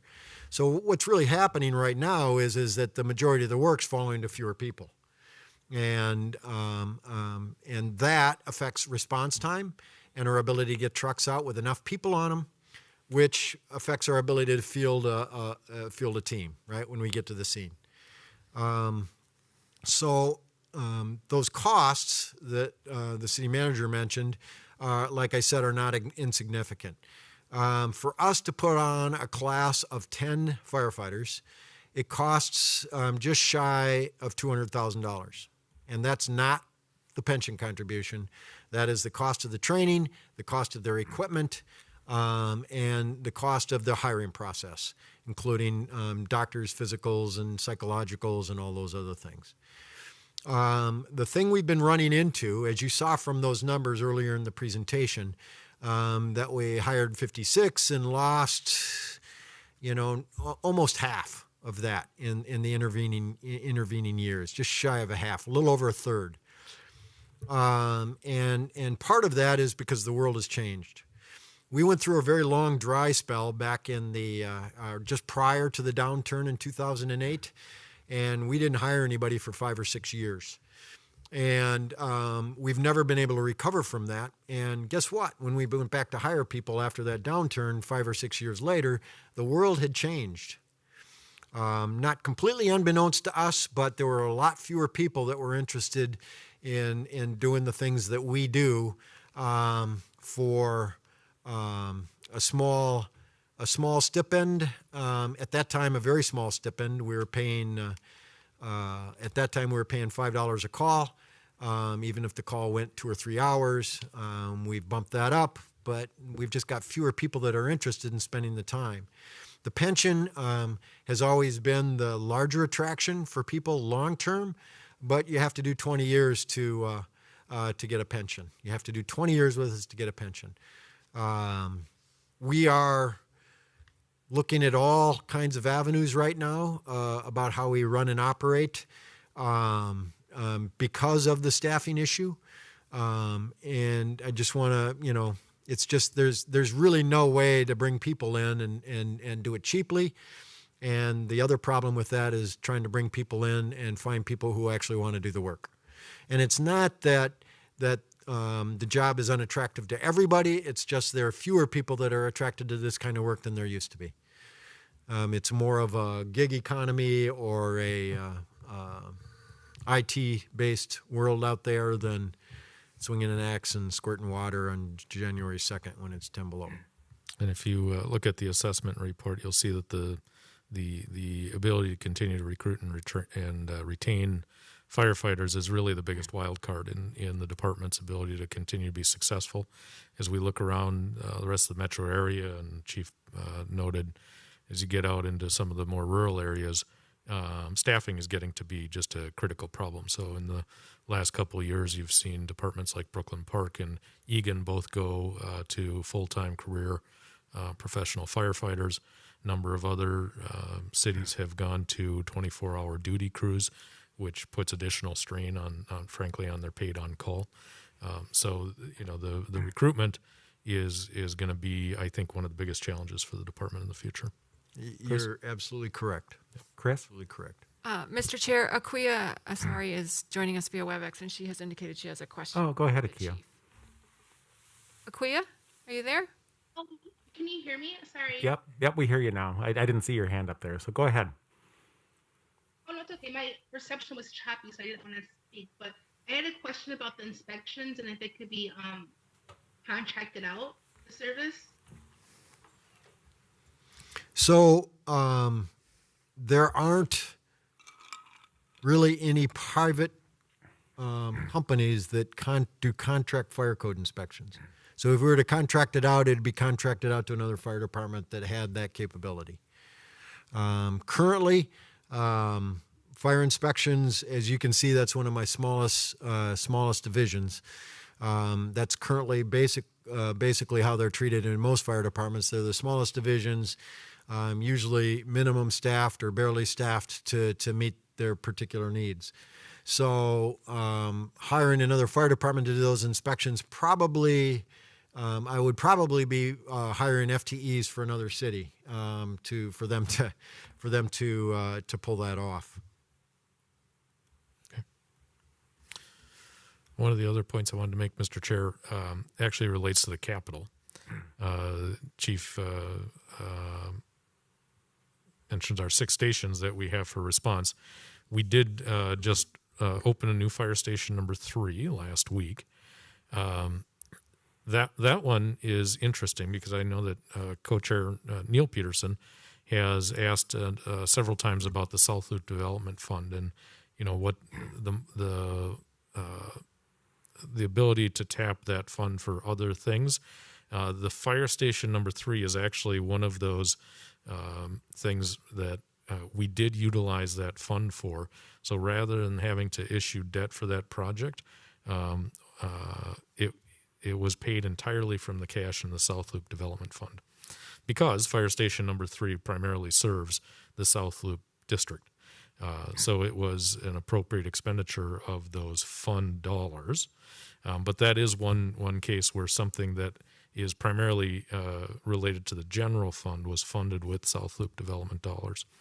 The other 4 stations that are in need of replacement, the assessment verified essentially the need for the replacement. The assessment also looked at the geographic positioning of those stations to make sure that they're in the right place, largely based on response time, and determine there are some tweaks you could make if you wanted to, but for the most part, where they're at currently is the right location. You could improve them, but we have limited land options unless you're willing to take some properties by eminent domain to recite one of those facilities. So as we look forward, the biggest issue with the capital for the station replacements is just the timing of those projects, and a lot of it's going to be driven by what the tax capacity and the budget challenges are for the next couple of years. Okay. Any final questions for the chief? Okay, thank you for the presentation. So we agreed that we were going to take a break in the middle. So I'm going to say that we're on break until 8:15. So we'll be on break until 8:15.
reconvene the meeting now. And next up is a presentation from the Police Department and Police Chief Jeff Potts. Go ahead, Jeff.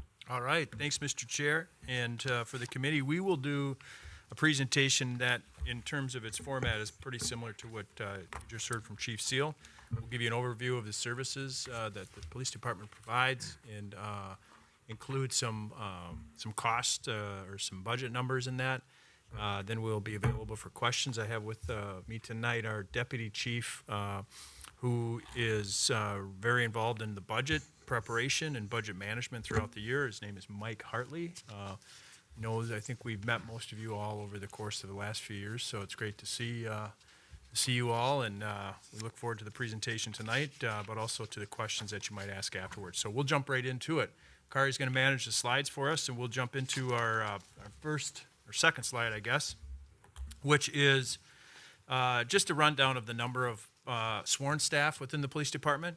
You heard a little bit from Chief Seal what his structure looks like. Well, this is what we have in the police department, 124 sworn positions, and that's a breakdown of the different command level and supervisory, along with the officers on the bottom. If you go to the next slide, that's our non-sworn slide is the next slide. It's we have 35 non-sworn positions, and that's a breakdown of what those look like. Down on the bottom are two positions that are somewhat unique in that we partner with Hennepin County for a couple of different programs within the police department, and we have a cost-sharing agreement for two positions. One is our Joint Community Police Partnership Community Liaison, and the second is our embedded social worker, which we just started last year to help us address some of the mental health needs within our community. And we'll get into what that cost-sharing arrangement is for those two. Next slide. Our org chart, for all those who love to see what an org chart looks like, Chief Locks probably remembers this. It's a little bit different, but similar to what it was like while he was our police chief. I know that text is small, but it's in your packet. And I do have, what I'm referring to tonight are some slides that are slightly different than what you were sent. There's just a few additional bits of information. So we'll be sure, Kari, somehow to get them the updated deck that we're going through tonight. But this org chart just gives you a general idea how we break down the organization into different divisions and the types of work that are kind of grouped together within each division. Next slide. Now we'll get into some numbers about the type of activity that we're seeing in the community. These are calls for service numbers. So the chart on the left is a breakdown of our calls for service and including what we'll call our self-initiated work. Traffic stops and directed patrols are included on the left column. Overall, we're really close to 70,000 CAD incidents, or combination of our calls for service, our traffic stops, and directed patrols. The chart on the right is just the call for service, so that's takes out of the equation what we consider to be self-initiated work, and those are trending up, but are just under 47,000 CAD incidents per year. Next is a chart that shows you kind of the top 5 call types that we're responding to. And you'll see from 2015 through 2020 year to date, we gave you kind of a January through July picture of kind of where we're at. Medicals are typically our leader in terms of numbers, around 7,000 medical situations. Now, as Chief Seal mentioned, now we have had primary call responsibility for medicals, and fire department has been assisting us for quite some time, and we've been shifting and kind of working with that a little bit to try to provide the kind of the optimum level of service from our response time. And so now we're using our CAD system to indicate who our closest units are.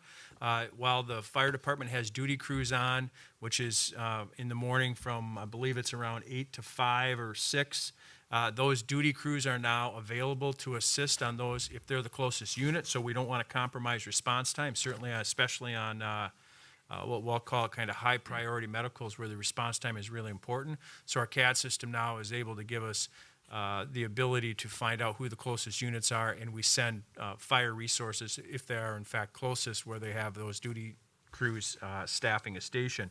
And what has happened is I think somewhere between 15 and 20% of our medicals now have gone over to the fire department during the hours in which they have a duty crew on.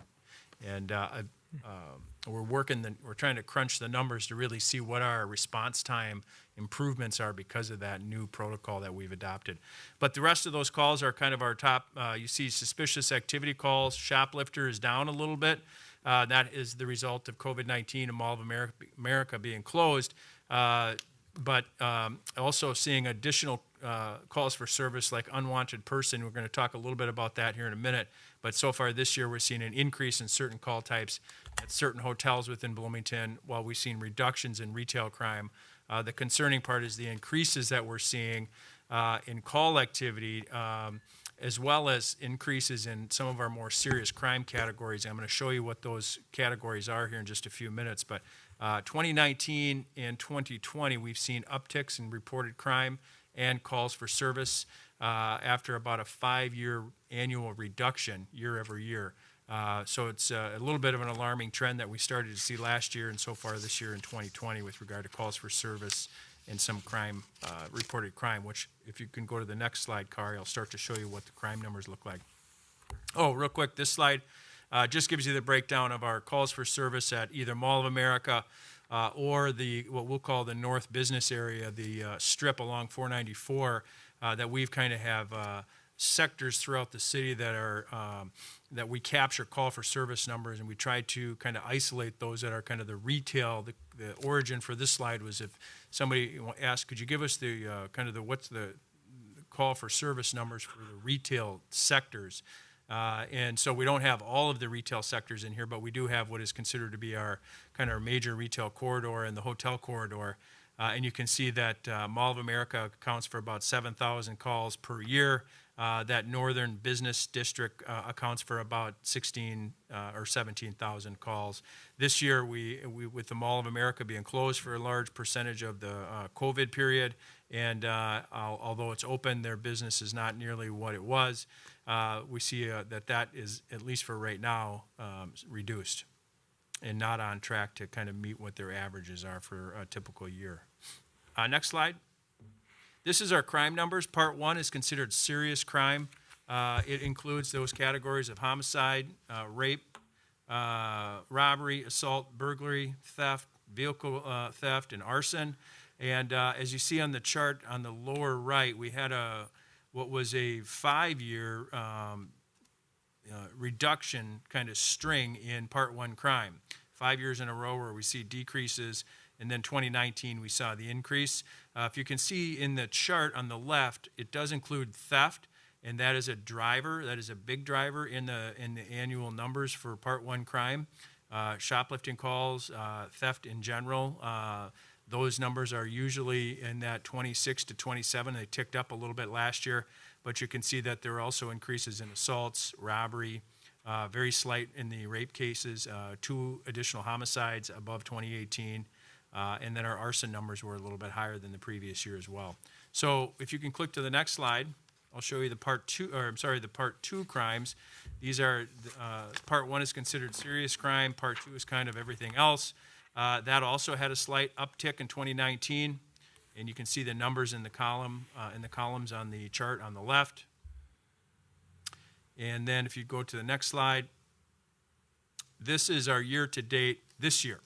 Sorry, this slide is a little fuzzy. When we enlarged it to fit in here, it looks like it didn't come across real clean. But the concerning part of this is year-to-date, the first 7 months of this year, we've seen increases. CSC is the same as rape. That's just a different title for it. Criminal sexual conduct is what that stands for.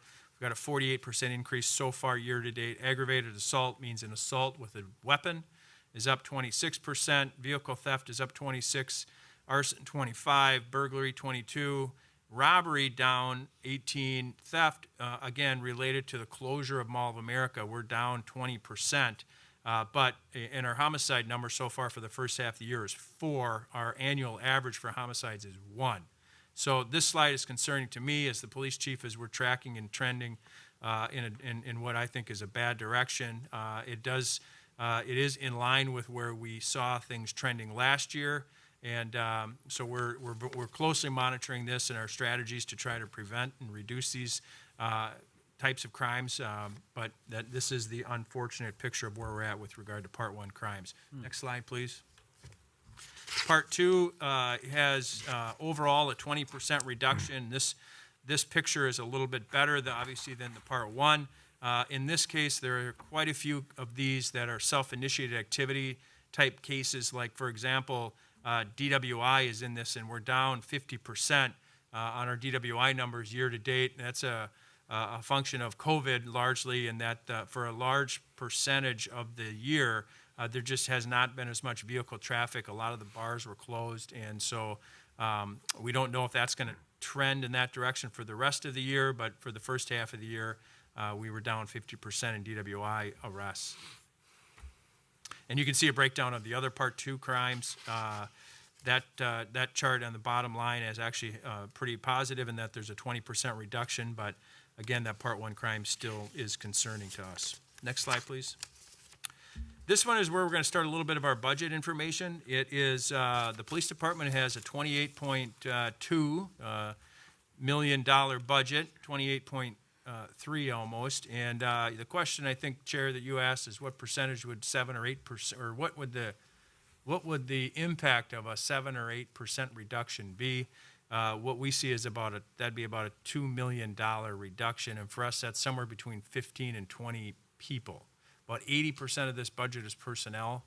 Over the last 6 or 7 years, we have unfortunately had to reduce a lot of discretionary and not personnel categories, but and so anything more than about 1% in terms of a decrease is going to result in personnel positions that would have to be eliminated or just not filled.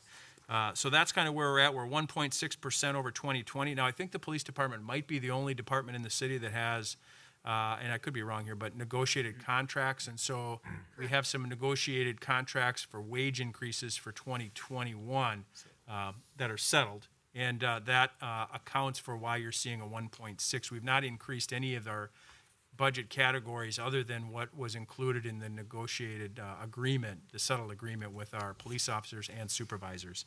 And that equates to 1.6% increase. The next slide, Kari, is our breakdown by the divisions within the police department. Biggest division is the patrol division, which is a uniform and patrol staff, accounts for 61% of the budget. And you can see a breakdown of the other categories, and we're going to go through most of these in a little bit more detail here throughout the presentation. Next slide. Chief Seal talked a little bit about the equipment funds that the fire department has, and that we also are a part of that.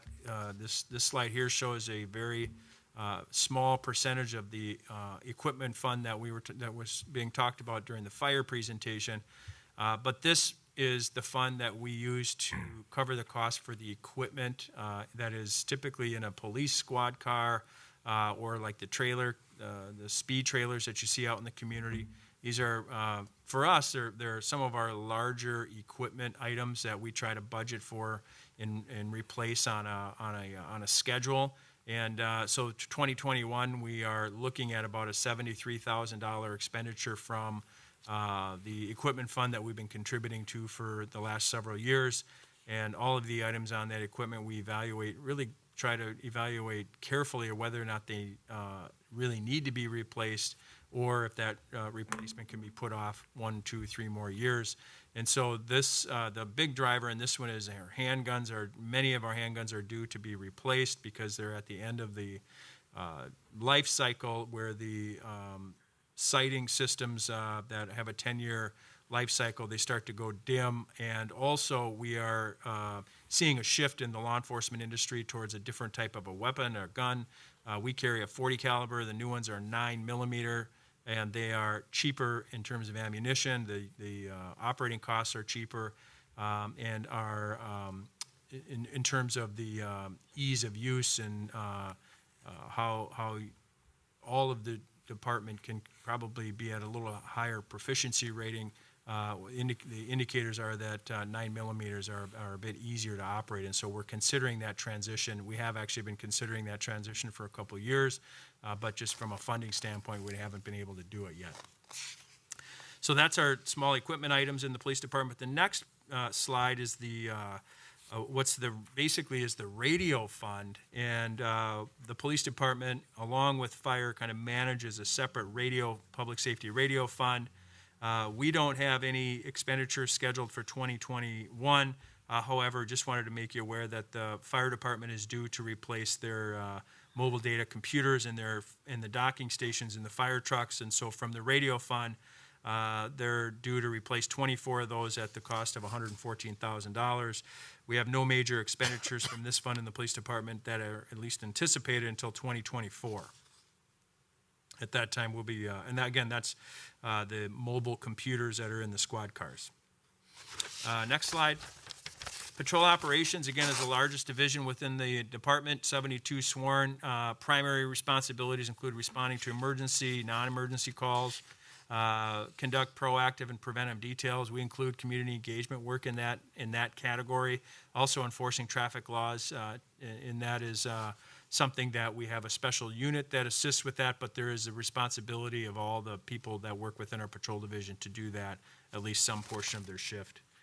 Next slide is similar to probably one of the slides you saw earlier tonight, and this is how we, geographically, how we break the city down to make sure that our response times are adequate and our patrol resources are dispersed across the city and not just clustered in one particular area. So we have 5 patrol areas, and we staff those patrol areas with patrol resources 24/7. Our minimum staffing levels range from, for some portions of the day, we have 6 patrol units out patrolling the entire city. So that is, we'll have 1 in each patrol in each response area, with 1 car that's an at-large car. And depending on the hour of the day, we'll increase from that 6. But that is 6 is where we're at for what typically ends up being some of the quieter hours. But just gives you an idea. We're covering a rather large geographic area with 6 patrol units for portions of the day, and then other portions of the day we increase that beyond 6. But by keeping them in those geographical areas, we can manage the response times effectively. We have a few specialty units, and I'll talk a little bit about what those are. And this next slide highlights that. The traffic unit I talked about, 1 sergeant, 4 officers. It's currently at 3 officers. We're running with some open positions within the police department as we try to address some budget issues this year. Currently, we have about roughly 9 open positions within the department. Some of those are sworn, some of those are non-sworn. One of them happens to be in this traffic unit. Crime prevention unit is 2 officers, 3 civilians. Those are officers that are commonly trying to address areas within the city where we have a high volume of calls. Problem properties is that. Also looking at programs that we can use their help in developing community engagement opportunities for our patrol officers so that the patrol officers can interact with the community in non-enforcement settings. This crime prevention unit is really one of the kind of quarterback those efforts across the city. In that unit is a civilian crime prevention coordinator, and also our 2 liaison positions that we partner with Hennepin County. Our Joint Community Police Partnership position is in there. That's Caitlin Goki, and our embedded social worker is also working out of the crime prevention unit. South Loop, that is the Mall of America and everything basically east of 77, Highway 77. That is 2 sergeants, which we have only 1 assigned to it now, and 11 officers. That is funded out of the South Loop Development Fund in terms of how there's a revenue from South Loop that comes into the police department to cover the costs of all of the officers that are assigned there. We have 1 supervisor that part of his responsibilities is to assign the contract overtime assignments. So we have a lot of businesses in town, hotels, Mall of America, that hire additional police services. We charge the actual cost of the employee to work it on overtime, plus a 23% override that covers the cost of this supervisor. So it's a cost that is picked up by the customer who's asking for the exclusive police service. So we have an animal control coordinator who manages the shelter, and our CSOs, our community service officers, do a lot of the animal control work, but we have 1 person that kind of coordinates that function. And then again, below is his community service officers that do not only animal control work, but we rely heavily on them to help out our sworn staff with traffic direction at a car crash, moving squad cars from our facility to the garage for maintenance, a whole lot of things that just free up time for our police officers so they're not dealing with those issues. And it also helps develop community service officers. Our goal with every community service officer is that we can eventually hire them as a police officer. We use it as a recruitment tool to try and increase our diversity on the police department.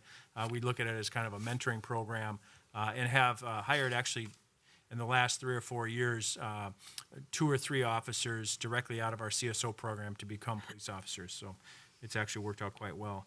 Next slide, please. We'll talk about community engagement and the importance of that. Community engagement is our opportunity for our department to develop and enhance trusting relationships with residents and visitors in our community.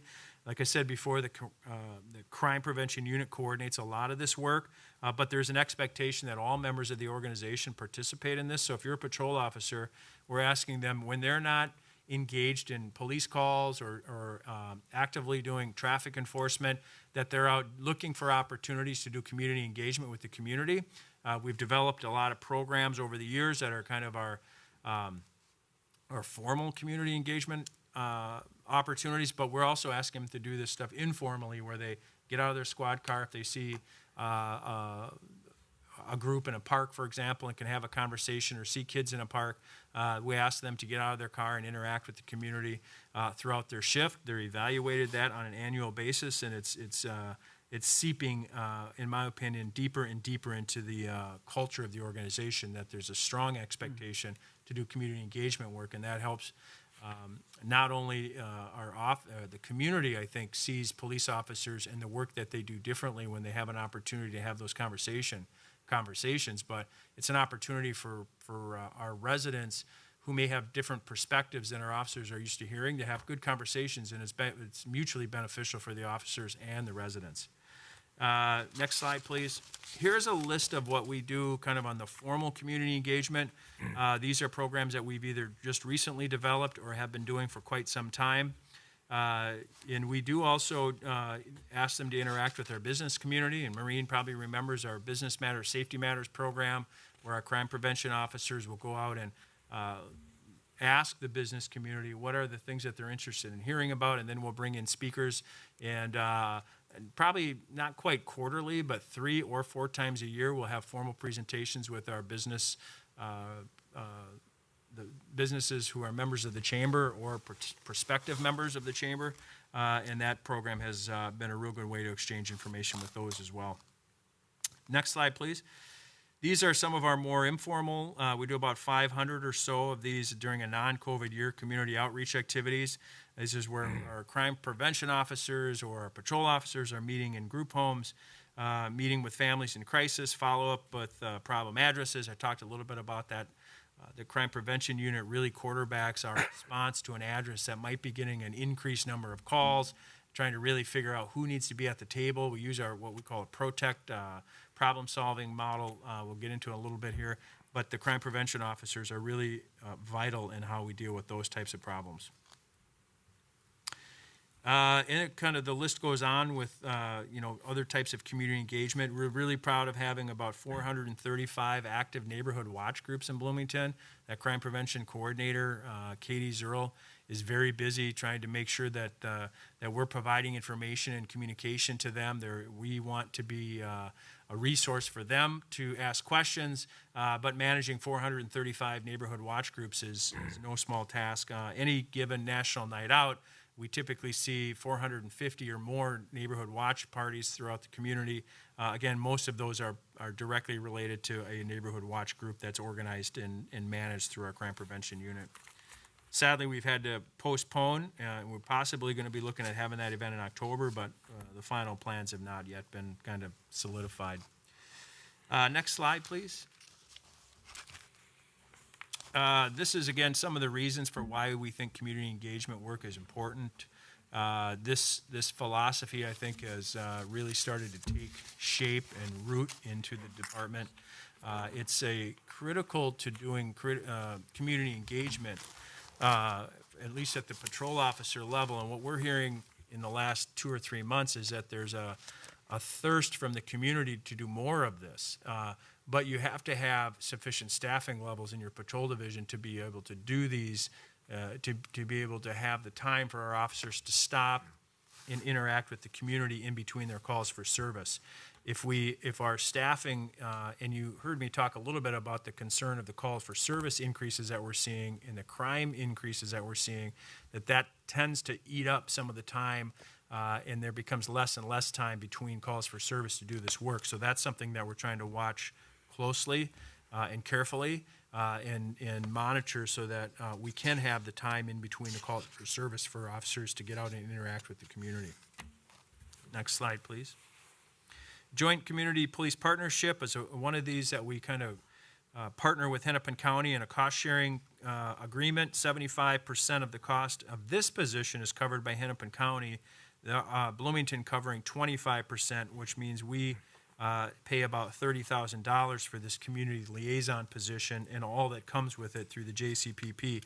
We talk a lot about the MAC, our Multicultural Advisory Committee, when we talk about community engagement and how important they are for bringing a perspective to our department that we sometimes struggle to hear from.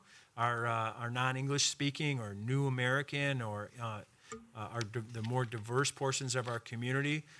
This Multicultural Advisory Committee is really a representative of that. And it's an 11-member committee of residents and then 2 strategic partners. The faith community and the school district are our strategic partners. The other 9 are members of our community that represent different ethnic backgrounds and demographics. And we meet with them monthly.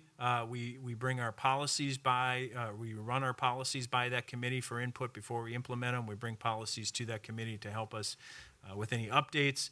And more recently, it's just been a really, I think, positive resource for us in the police department and for Caitlin to run ideas by and get input from as we move forward through these somewhat challenging times with the unrest related to the tragic death of George Floyd. I have a question. Jessica had a question. Yeah. Yes. Mr. Chair, Chief Pat, we want to be the police, and I applaud that we want to be more engaged with the community. The police department mirror the demographics of the city of Bloomington, because when you get into a police, you want to find somebody that mirrors you, Hispanic, African American, or so. Have we considered how diverse is the police department in Bloomington? That's kind of my question. Sure. Mr. Chair and Member Jessica, the goal is to, from a demographic standpoint, match the community. We believe that helps with maintaining trust in the community, because I have heard over and over and over again that as our community changes, so should the police department. People who live in our community want to be able to see people who look like them doing this type of work. And so what we found in the police department is that the traditional hiring process was not producing much by way of diversity. It was very challenging to utilize our traditional hiring process and kind of meet the goal of becoming reflective of our community or matching the demographics of our community from a demographic standpoint. So we developed what's called the Pathway to Policing program, which allows us to get a much broader pool of candidates by not requiring them to be license eligible. We say that they need to have a 2-year degree. We don't care what it's in. And then we partner with a bunch of other agencies. We developed Pathway to Policing with the St. Louis Park Police Department, but we now have about 8 or 9 other agencies that have joined us to work with us on this because they've seen the same thing in their community.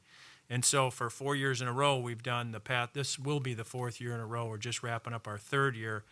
We've partnered with many other agencies and have hired cadets. We've sent them to Hennepin Technical College. About 4 years ago, we were successful in going to the legislature and getting an appropriation to help cover the costs. We get a $400,000 appropriation that covers 50% of the educational costs of this program, and so it makes it very attractive to communities who want to partner and improve or increase their diversity. And so that has worked in terms of partnering with other cities. We're getting some assistance in terms of the cost from the state. And that's a program we just had a meeting on it again today that we're going to start the 4th year of Pathway to Policing here within the next couple of weeks. It takes about 5 months to conduct the hiring process. It takes another 22 weeks of time for the cadets to go through the academic portion. So it's at least a year-long process to bring a new police officer on through the Pathway to Policing program. But to your question, what are we doing, or what is our goal and what are we doing? Our goal is to get as close as we can into matching our community in terms of the demographics. And how we're doing that is utilizing Pathway to Policing as an alternative hiring process, our CSO program that I talked about, where we can look at young men and women who are interested in law enforcement, who may be in high school and starting to recruit, and utilizing the CSO program as a vehicle to increase our diversity as well.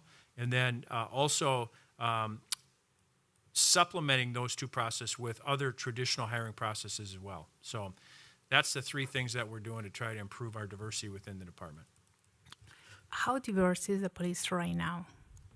I'm sorry? What is the diversity right now in the police department? Mr. Chair and committee members, getting the exact number for you right now. Among the sworn officers, it's less than 10%. We do have as one of the council goals to make sure that like the chief said, throughout the city, not just in the police department, to make sure that we are improving our recruiting of BIPOC employees, BIPOC being Black, Indigenous, people of color. So that's an organizational-wide goal. And we have quite a bit of work to do to make sure that our staff throughout the city reflects the community. I'd say it's about that same percentage citywide, not just in the police department. We'll have the exact number before the end of the meeting. Okay, thanks. Okay, is any other questions on that one, or should we move on to the next slide? You can go ahead. Okay. All right, let's move to next slide. Yes, JCPP. This again is our Joint Community Police Partnership. They help us with the programming and also developing relationships with our non-English speaking or our BIPOC residents. And Caitlin Goki is our community liaison. She has worked very hard to develop a list of programs and a list of opportunities for our department to kind of come together and build those relationships. And you can see those on the bottom of the slide. Next slide, I guess it is. Taco with the Cop, Euros with Heroes. This is really kind of an offshoot of the Coffee with the Cop model, that we would have those events and we wouldn't see, we would see very little diversity actually. We'd see a lot of the same people from one event to the next, and we wanted to use that same type of a format to attract a more diverse audience. And so we started going to our ethnic restaurants. We started doing that last year, and we definitely saw a different audience. And again, we plan to continue with that this year until the pandemic hit. But once the pandemic clears up, we will again start to have events in those types of locations. The Multicultural Advisory Committee I already talked about. Town hall forums to address concerns specific to the immigrant communities. Now, we have done a lot of this during the pandemic, and we are using WebEx or other virtual conferencing platforms to do that. And I would say we're probably having somewhere between 1 to 2 meetings a week. I'm sorry, sometimes 1 to 2 meetings a day, but each week probably 3 or 4 meetings, and trying to reach out and build those relationships. So we found that you can actually do that fairly successfully with video conferencing technology. It's just we've had to adapt to it. We're doing more training with our officers and in-service in terms of training them on implicit bias and racial equity. Every year the officers have to take those kind of courses online, but we also have annual in-services that are in person. And we use our racial equity coordinator, Faith Jackson, to help us with that, but also Caitlin Goki, our community liaison, also assists us with that. We do an annual New Americans Academy and also participate in resource fair focused on domestic violence and support available to the Latino community, as well as many other types of programs for that the JCPP participates in. Next slide. We have a new, this isn't something new, but we've kind of taken a new approach to dealing with our mental health calls over the last few years. We've seen those calls for service increasing. So last year, we implemented a new policy in that all of those calls now require an actual report, a crisis response report by the officer that responds to it. And starting in April, we began using that report last year. First 4 months of last year, we received a total of 272 crisis response and medical transport holds. Just gives you kind of an idea of the volume of those calls. Next slide, please. The other thing we're doing with that, with crisis in terms of preparing our staff for dealing for those calls, or with those calls, is that sending all of our officers through the 40-hour CIT training, which prepares them at least to a certain level where they are more effective in handling those types of situations. And we have sent about 50 plus, which is I think probably closer to 60 plus, or 90% of our patrol division has now been fully trained in CIT. Those calls, again, have increased over the last several years. According to Alina, who provides our advanced medical support in Bloomington, that those calls had nearly doubled, and we're up at 1,400 in 2016. Next slide, please. This is, I want to go back. I want to highlight something in our mental health. I'm not sure if we skipped a slide or what, but this is an area that we have made a significant change in, that we have an embedded social worker now. This is a program that we partner with Hennepin County. Those crisis response reports go directly to our embedded social worker, who offices out of crime prevention, and she has all of the county services at her fingertips, literally, and she can connect those people who are in crisis or in need of services with the services they need almost immediately. So we're pleased with that. What we've realized is that position, that we could probably use 2 or 3 more of those positions, because the caseload for that social worker is quite high. And we're really just kind of, we're still really not fully moving work that we probably could benefit from the social worker to the social worker. We're just sending that person the crisis response reports. What I'd like to start doing is having that social worker scan all crime reports, so that we know that inevitably that there are some cases where officers don't really have any other tools but a crime report to write, but we know that there are underlying mental health conditions that the social worker could help address and keep those cases out of the criminal justice system.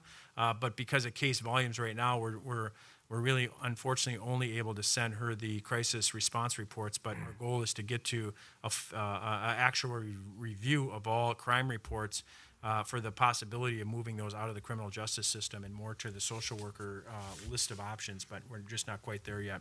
Okay, now we can go ahead, Kari. Just another program that's somewhat new, officer wellness or mental health checks. Law enforcement, we're looking for ways to try to help our officers stay mentally and physically fit. We've had a physical fitness policy for quite some time, but this is the first year where we're going to require our officers to go in and get a mental health checkup. We call it a checkup from the neck up. That hopefully will go a long ways to helping the officers deal with the baggage that they carry over long careers in law enforcement, because of the things that they have seen and have to deal with, exposed to many traumatic incidents. The suicide rate for police officers is more than double the rate of the rest of our society.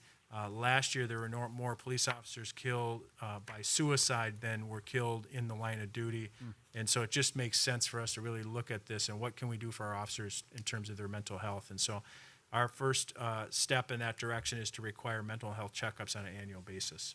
Next slide, please. We've already kind of gone through that. You can go ahead. Neighborhood Watch, I've already talked a little bit about this. 435 active groups, cover 16,000 homes, 729 block captains, and then, like I said, close to 400 national night out parties. This plays into our community engagement strategy, but also it's a way for us to communicate. As you can see, the map of the city, we've have pretty good saturation across the city, but there are still some areas that don't have coverage. But this is a way for us to provide information, crime alerts, and general communication in a way that covers pretty much the entire city. Next slide. Protect, this is our way of identifying kind of emerging crime trends. This is a program where we use the data that we have within our computer-aided dispatch system and our records management system. We bring in environmental health. We bring in members from the legal department. And every other week, we go over that data and identify what it is that we think is important to work on for the next 2-week period. And we can have additional meetings on a more regular basis if we need to, but our normal cadence for that is twice a month. And you can see the key stakeholders that are involved in that. And really, again, it's about identifying trends on a fairly regular basis and try to develop quick responses that kind of match the situation that we're dealing with. Next slide, please. Purpose, again, this gives you a real brief overview of what we're trying to accomplish with the Protect program. I think we can move to the next slide because you'll have these slides that you can refer to them if you'd like later. Contractual overtime, just to give you an idea that we do have a demand for additional police services in Bloomington with the mall, all the hotels, and a lot of other businesses. We have our officers work those events on a voluntary basis. They can sign up each trimester, so a 4-month increment. Officers can sign up to work those events, and they're kind of equitably dispersed to all of the officers who want to sign up or volunteer to work for those events. The businesses pay the full cost, including the time that it takes for the supervisor to schedule it. We include that in the 23% override. Again, this has been something that's been, I think we've been doing this for probably more than 30 years in this way, where it's not officers out drumming up their own contracts and dealing with the clients. It's all managed through the city. They have city equipment and are on the same radio system. It actually enhances public safety by our on-duty officers knowing that there's officers that are working on a contract overtime event at the mall or at a hotel. And we find it to be mutually beneficial for the business or the customer who hires us, as well as the on-duty staffing throughout the rest of the city whenever there's an event taking place. Next slide. Investigations. This gives you a real quick breakdown of how we staff our investigations divisions. We have 2 teams in that division, an East team, a West team, and then we have a special investigations team. East and West, they take most of the crime reports and investigate those. And then the special investigations, if you go to the next slide, this is the type of work that they do. Narcotics type investigations, quality of life, human trafficking cases, nuisance addresses. They work with the crime prevention unit and environmental health. They'll send officers to try to really figure out what's going on in a particular address or why we're getting so many calls for service. There's 2 task force members that we have officers assigned to. The DEA is a narcotics task force that partners with the local DEA office, as well as a number of other departments that contribute officers to work on that task force. That brings federal resources to our city if we need them for a large drug investigation. We also partner with the FBI on the Joint Terrorism Task Force. That brings federal resources our way if we ever need them for a federal investigation, a federal terrorism investigation, or something like that. And with, unfortunately or fortunately, I'm not sure exactly how we would look at that, that partnership has been very beneficial for some cases, some threats that we have investigated here in Bloomington, but also actual investigations.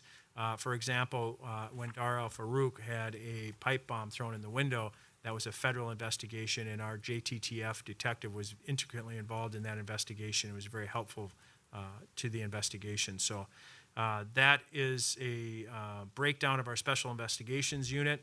Next slide, please. Civilian services, again, this is basically our non-sworn members of the department, and that is a breakdown of those positions. Next slide. Professional standards, a very small division within the police department. That's two sworn, a commander and a sergeant that oversees those functions below there. The training, citizen complaint investigation, behavior recognition is really kind of our annual awards ceremony for both our staff and for citizens who help us out or residents who help us out. Hiring process, background investigations, policy development and review, and also manages or kind of co-manages our field training program. Next slide. They oversee hiring. I talked about these processes when we had the question earlier. So the traditional hiring process, the new now 3-year-old Pathway to Policing program, but also our community service officer, which is currently we can promote them from CSO to police officer because of the kind of the new protocols for hiring those CSOs. Next slide.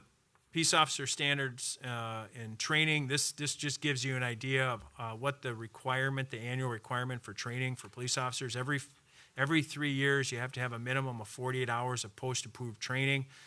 Use of force training has to be done annually. Pursuit driving has to be done every 5 years. And then 16 hours every 3 years in those 3 categories that are listed below. That is a fairly new requirement. Those are all mandated by the state. In the next slide, please, we show you a little bit more about our training here. We do a little bit of a tally, and so there's a kind of a budget connection here in that the post-mandated training, you can see 1,270 hours so far this year, and that includes what we do as an annual in-service where we focus the training for an entire day. And those days are some of which are state required and mandated. Some of those are going to be areas that we think are just important to hit on because of certain incidents that may have happened, or as a department, we just feel that it's very worthwhile for our staff to have that type of training. And so you'll see we dedicated those hours to procedural justice and implicit bias, HPO training, which is high performance organization, which is a kind of management and leadership philosophy that we've adopted here at the city of Bloomington over the last several years.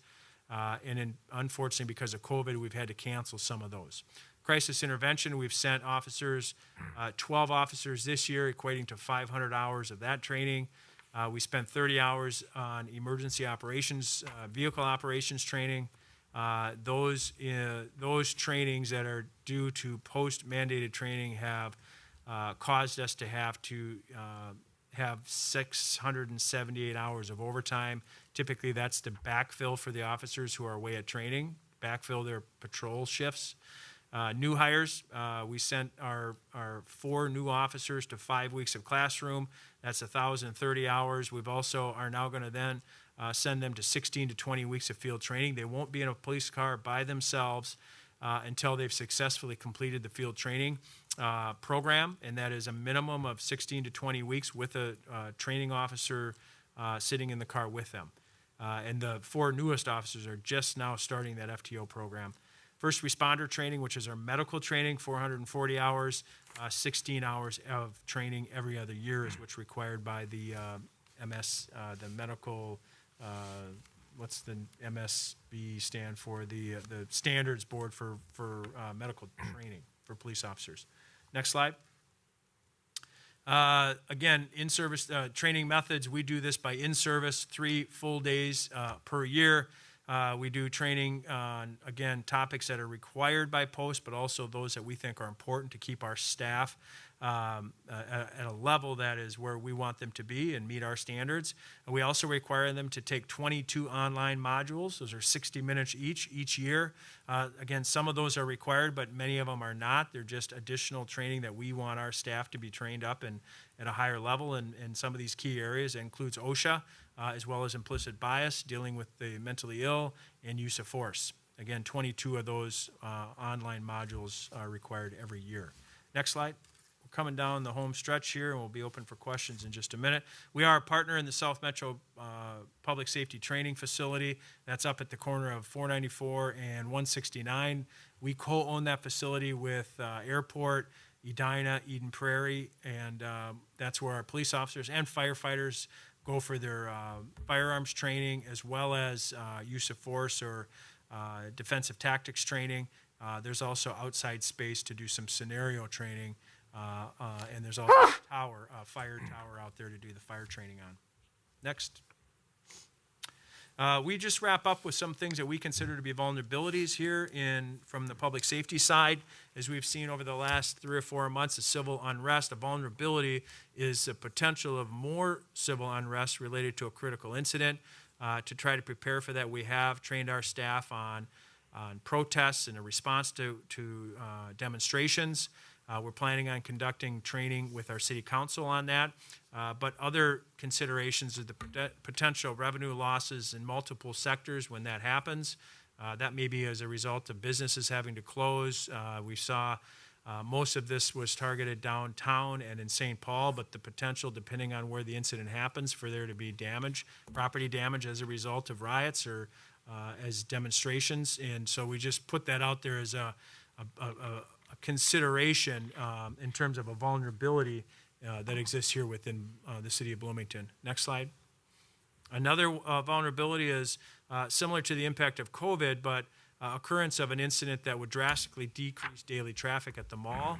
And as we first started to think about vulnerabilities, we certainly weren't thinking of it related to a pandemic, but more maybe the result of a terrorist attack or some other type of a large incident inside the Mall of America that could drive business away. But we have, as we've seen with the pandemic, that's certainly another thing that can have a dramatic impact on the Mall of America and also the hotels here in Bloomington. Other concerns, I think I've already mentioned this during the presentation earlier, but increases in crime that could lead to fear and concern by visitors and residents, that can have a dramatic impact on how safe people feel, how many guests or visitors come to our city to visit places like Mall of America or the hotels. And addressing crime trends can result in reductions in the community engagement activities. And so this is kind of this hydraulic relationship between increase in crime and calls for service reduces our ability to do community engagement or that other type of work that really helps kind of bind the community together with the police department and build trust and increase transparency. That's just a concern as we have seen now in 2019 and so far in 2020, a slight uptick in our crime and call for service numbers. Next slide. That is it, and try to get through that rather quickly so we could focus a lot of our time on the questions. If there are any, we will leave you with the most up-to-date slide deck because it's just a little bit different than the one that we sent you with. But at this time, we're open for any questions that you might have regarding the presentation. Mr. Chair, if I may, before you jump into the questions, I want to come back to Member Kunkel's question on the diversity within the department. There's a reason I shouldn't do math on the fly, and I'm always happy to report when I'm wrong on the low side. Actually, the police department's sworn staff, 13% identify as a person of color, so that's 16 out of 122. For the department as a whole, it's 15%, which is 24 out of 156. Compared to our organization, the police department is actually quite a bit ahead of the rest of the organization. It's 10% for our full-time employees, and then when we add in part-time, that number stays at 10%. So for the city as a whole, it's 74 out of about 715. So. Thank you, Jamie. I didn't mean to put you to do math right away, so apologize for that. John. As a follow-up to that, Jamie, what are the numbers for the city of Bloomington as far as protected class? Yep. That was, so for the full-time employees, it's 57 out of 555, so a little bit over 10%. I mean the city of Bloomington itself. Population. I'm sorry, for the population. Our current demographics are about 28% people of color. And we'll see what happens with the census. I expect that number is going to be higher. One of the things that we're also seeing is a pretty substantial increase in foreign-born population, not all of whom identify as people of color, but the fact is that the community is diversifying pretty rapidly. Thank you. other questions? Neil? I have more of a comment, Chief, for you. You've demonstrated a great deal of community outreach, and I admire that on your part when you were talking about how you train and get your officers to be involved in the community. We have a neighborhood get-together on Saturday night up in the top of the cul-de-sac where I live, and so everybody kind of shares what's going on. One of our members, who's been in Bloomington for 35 years, was rear-ended at 169 Old Shakopee Road, spun her around, beat her up real bad by a pickup truck that took off with white pickup with Arkansas plates or something. Anyway, as she was kind of coming out of her days, and she talks about it a lot now, there was a tap on her window, and there was a gentleman standing there and introduced himself, and he said, "Ma'am, I'll stay with you. I'm off duty, but I'm a Bloomington police officer, and I'll stay with you until we get emergency services and people here." And so she just talks all the time about what a angel unaware that officer was. And this was about a month ago when this happened. So, Well, thanks for sharing that. Yeah. That's good to hear.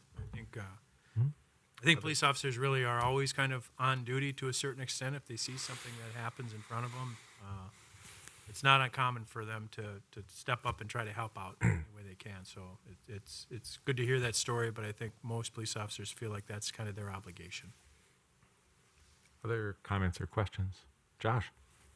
Mr. Chair, Chief Potts, thank you for the presentation. And I'm just interested in kind of your perspective on it. We obviously are in a pivotal moment in our state as it relates to policing and in our country. And this group has to make some judgments on budgets. And in some areas we need to cut, in other areas we might need to recommend investments because of the outcomes based upon the city council and the mayor's vision and the citizens.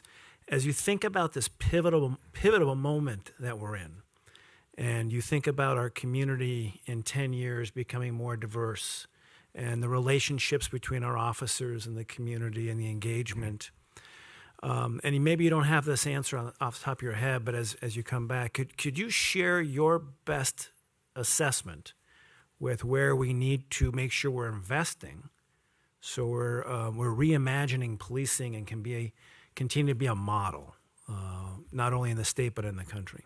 Would you kind of do us that service as we work through this, and as you do that engagement, share your best advice and direction? Sure. Mr. Chair, Committee Member Josh, I think, I tried to give you a response here today, but hopefully we'll weave that into the future presentations that we give to you during this process. But I think, as you mentioned, it certainly feels like whether it be pivotal or sentinel moment in policing in our country. In what I have seen and what I have heard when I sit in these community leaders meetings or listening session meetings is this desire for the community to be more involved in their police department's work. We believe that that's critically important, and that this should be a partnership as we move forward and being more transparent, having more input when we create policies or have review of policies. All of that just takes time, and it takes a willingness on the organization's part to really be a meaningful partner, not just lip service to it. When I talk about community engagement, that's really about partnership building as well, and having the time to do community engagement work, because really you're not probably being the most effective police department you can unless you're really working with the community to provide that service, making sure that that your community, and this is work that we really are struggling to kind of begin, is what we want to do is develop that partnership to the point where the community calls us for suspicious activity, that they aren't making they're not making that decision based on a particular bias. Right now, we don't know if that's the case or not. We can work with our police officers to educate them on bias, and we've done that. We've doubled down on our training for implicit bias and teaching police officers. And so we know people have biases. We acknowledge that biases exist, but what's important for police officers, they don't act on that bias. But when we receive, let's just say 1,200 suspicious person calls per year, how do we know as a police department that there's not potential bias in those calls from the community? That just tells you there's a lot of work to do as we develop that partnership with the community. And the only way you do that is you get out and you start meeting with leaders within the community, and you start talking about these hard topics. And so as we kind of navigate the future in this period post George Floyd era, that I think that the commitment to the partnership is really, really important. Making sure that our police officers have at least some time during their shift to interact with their community, to build that relationship, is critical. The other thing I'll touch on, and I kind of mentioned it in the presentation, is that we know and we have seen through our data collection that our response to people who are in crisis is increasing. And so having the right tools to address those situations is also critically important moving into the future. Whether that means additional social workers within the police department, higher levels of training for the police officers, I'm nervous about, but we have to continue to invest in our ability to respond to this higher level of need in terms of people who are in crisis in our community and dealing with issues that may be related to their mental health. And if I may, Mr. Chair, I ask Kari to put this slide back up, the detail of the various community engagement events that the police department does. I think often that people look at community engagement as one of those discretionary, fluffy add-ons that we do. I will tell you that my own philosophy, and I think it matches the chief's philosophy, is an expectation that the work of policing is community engagement is part and parcel of the work of policing, right? That in order to have effective public safety, you have to be in relationship with the community, right? And so the work of engagement may seem like it is non-traditional, but it is entirely a new era. And how we define the work of being a police officer has changed substantially. This is part of the work. Kia is next.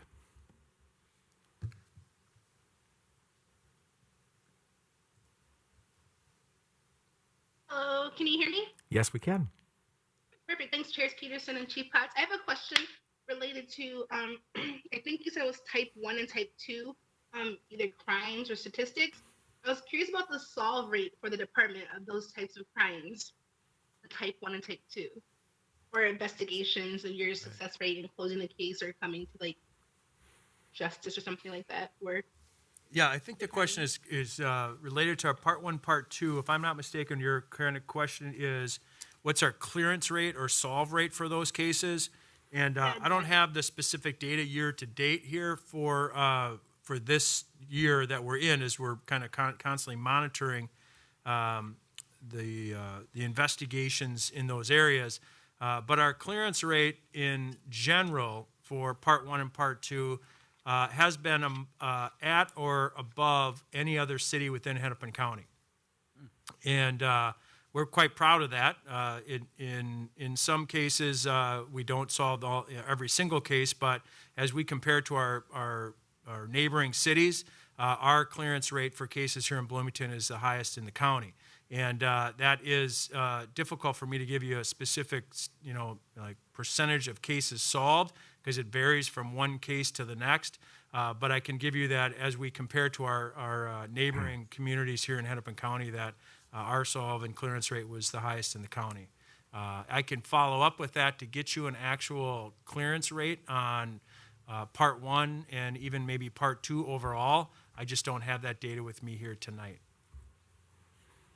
Okay, thank you. John. Thank you.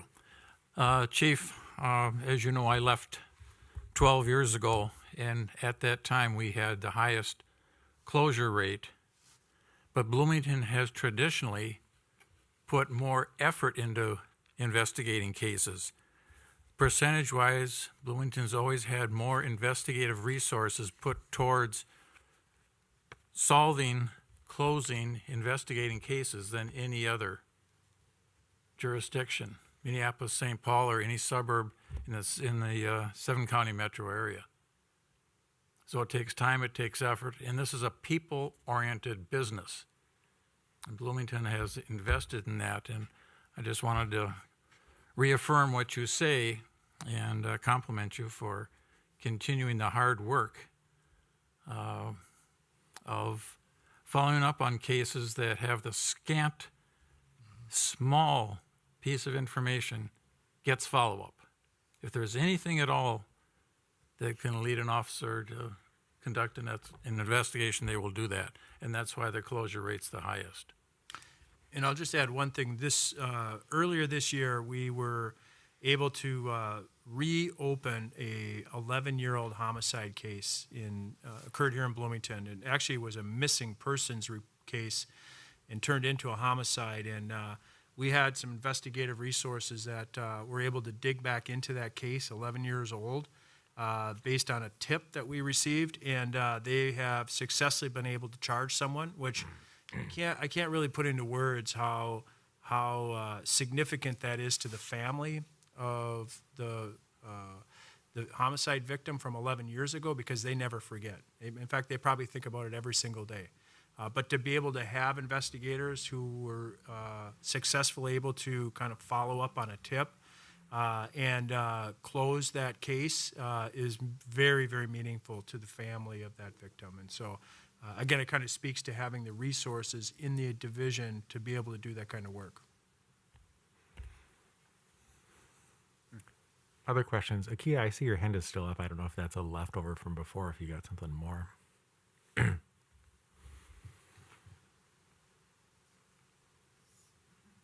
Oh, hand is gone. Okay. Maureen. Thank you, Mr. Chair. Thank you, Chief Potts. So your staffing needs as you're going into the next 5 years, are you seeing more challenges recruiting candidates, specifically now that law enforcement and everything that's taken place since the George Floyd incident, kind of why go into law enforcement? Absolutely. Over the last, not really just in the last couple months, but over the last couple years, we've kind of pulled in for 2019 and 2020, 2019, 2020, I was the president of the Minnesota Chiefs Association, and one of our main initiatives was recruitment, because we had heard from our members across the state that their applicant pools were shrinking, and we were seeing significant reductions in the number of applications. Here in Bloomington, we saw that as well. When we would do a hiring process 5 or 10 years ago, we might get 500 applicants. We're lucky if we can get 200 now in a traditional hiring.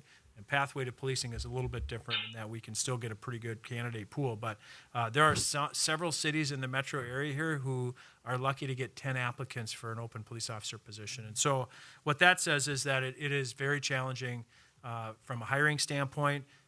To find any diversity is even more challenging unless you're participating in a pathway program, because there's just a significant drop-off in the interest in becoming a police officer right now. And that is very concerning to me as a law enforcement professional, because I worry that when you're used to getting 100 applications and you can hire a really good, high-quality candidate, what are you going to be able to hire when you get 10 applicants, and maybe even less when it comes to outstate and rural Minnesota? They might not even get that. Thank you, Mr. Chair. Chief Potts, one more question, and maybe this will be a follow-up, and we'll get this information later. I am curious what the average salary is for your police officers, your sworn police officers, and what the comparison is to our neighboring cities. Mr. Chair and Committee Member Maureen, I'm guessing Chris Wilson might be able to answer that off the top of her head, since she's our chief negotiator for their contract. Unfortunately, I can't keep everybody straight, so I'm going to look it up to make sure I'm giving you the right answer. I can tell you that our officers are among the top 5 paid departments in the metro area. So we pay very competitively. Other cities that would generally be in that top 5 would be Eden Prairie, Plymouth, Egan, Edina. Keep Brooklyn Park in our sights too. So those would be the really large departments. But we maintain our officers' salaries in the top 5 in the metro. And if you give me a minute here, I can tell you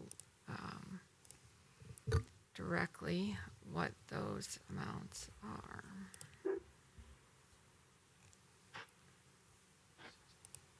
That's starting. Yeah. I think you're right, Mike, but I don't want to misspeak.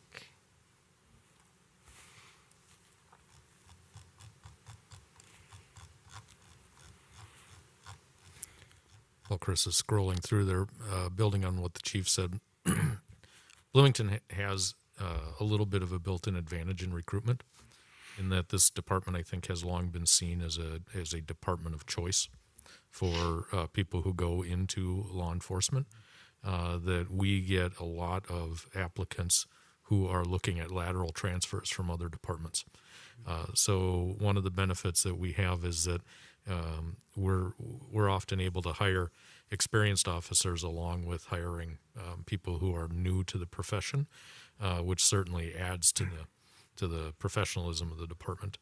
We certainly send them through the same training, whether they've come from another department or not, because sometimes you need to reestablish culture and expectations for our organization, and certainly Chief and Deputy Chief can talk about that more. But the point that's really important here, especially as we talk about having a department that reflects our community, is that the available pool of applicants is finite, and so we have multiple organizations that are all competing for the same applicant pool. That's why what the chief and the St. Louis Park chief did together to create the Pathways program was so important, is it created an alternative avenue for identifying prospective law enforcement professionals and bringing them into the profession through a different approach. To answer your question, starting pay for a Bloomington police officer right now is $64,162 a year. Top pay, which is someone with 15 years of service, is $99,909. And then if they have a bachelor's degree, they earn 1% more than at each step of the pay scale. So we have a 1% incentive for those with a bachelor's degree. Okay. Mr. Chair, Chris, does that include, I think a few meetings ago, the average benefits was $17,000 per employee? Is that on top? Yes, this is just salary. Okay. So we contribute to their pension on top of that, and then they receive time off benefits as well as health insurance benefits. Thank you. Okay, other questions? Josh?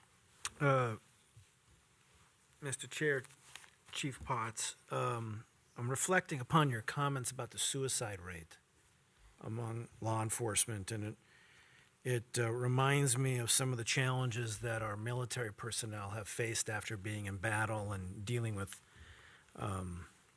incredible traumas, and the traumas that police officers also experience in their line of duty. I'm wondering if you could share with us, maybe at our next session, if you have specific recommendations about additional investments that you would make in the wellness of the officers. And I'm just reflecting upon if they're taking care of themselves, then they're in a stronger position to take care of and protect and serve others. Sure, we can talk more in depth. One of the programs I mentioned briefly is this annual mental health checkup, and that there's research, albeit limited, that suggests that the ability or providing officers with the ability to offload some of that emotional and psychological baggage has a positive effect on their mental health. So that's why we think it's important. So this year, 2020, we funded it through a private donation that was made to the organization. But moving forward, that we would like to try to figure out a more secure funding source for that. But we feel like we're in a good position right now to do this year and have the cost covered by a donation. We're just going to have to try to figure out how to cover that. And our decision organizationally was to make it required, to try to get rid of the stigma for officers who would have to decide, well, do I go to this mental health checkup or not? If it's only optional, you're certainly not going to get 100%. And then there may still be a negative stigma attached to those who do go. So this was supported throughout the organization. Everybody is supporting it, that they understand it and they agree with it. And so we're hoping to begin those appointments here real soon, but everybody will be required to go get this mental health, myself included, all sworn staff, and we'll make it an option for some of our non-sworn staff, like our dispatchers, to be able to do that as well. Okay, I think thank you. That's one step in the right direction in terms of trying to help deal with the psychological effects of a law enforcement career. Great, thank you. So whatever guidance you can share with us as we move forward, I think it would be good for us to have that at our fingertips as we're making recommendations. Thank you. Okay, other questions or comments? Mr. Chair and committee members, if I may come back to a question that the chair asked earlier during the fire presentation, and I didn't do these numbers in my head, so I actually worked these numbers a little bit while we were sitting here. The question of how much is the department budget as a percentage of the overall, so that the committee can start to get a sense of, if we were to just do a pro rata share and expect a department to solve that much of the problem, what does that mean for each of the departments you've heard from tonight? So this is based on the 2020 budget. I don't have the 2021 numbers at my fingertips, but for the 2020 budget, the fire department, I'm going to give you two different sets of numbers here. The fire department was 10% of the general fund share of the tax levy, and it was 6.8% of the total budget. Okay, police department for 2020 was 50, depending on how you count the revenues and some charges to other departments, 50.7% of the general fund tax levy and 35% of the total budget. Okay, so if you do this as a total budget exercise, let's say that our gap is going to be, $2.5 million, $5 million. You'd be expecting the police department would be about a third of that, and the fire department would be just shy of about a tenth of that. So, Thank you for those numbers. Other questions? Thank you, Chief Potts, for your presentation tonight. We appreciate it. So that's the last presentation that we had on the agenda. So it's kind of time to, discuss a little bit what we heard tonight. One of the things that when I started looking at kind of how to sequence the conversations around the budget was that if you look at what people would call core services, which clearly the fire department, the police department fall into that bucket. If you look at where expenditures are going based on the numbers that the city manager gave you, it's hard to have a conversation about reductions without including conversations about these departments, which is a difficult thing to do.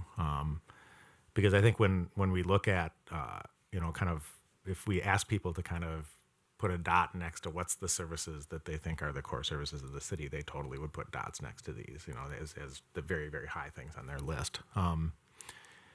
And at the same time, if you look at, and I keep the budget book open to the, a picture that talks about the different departments, just so I can kind of keep a context of where we're going.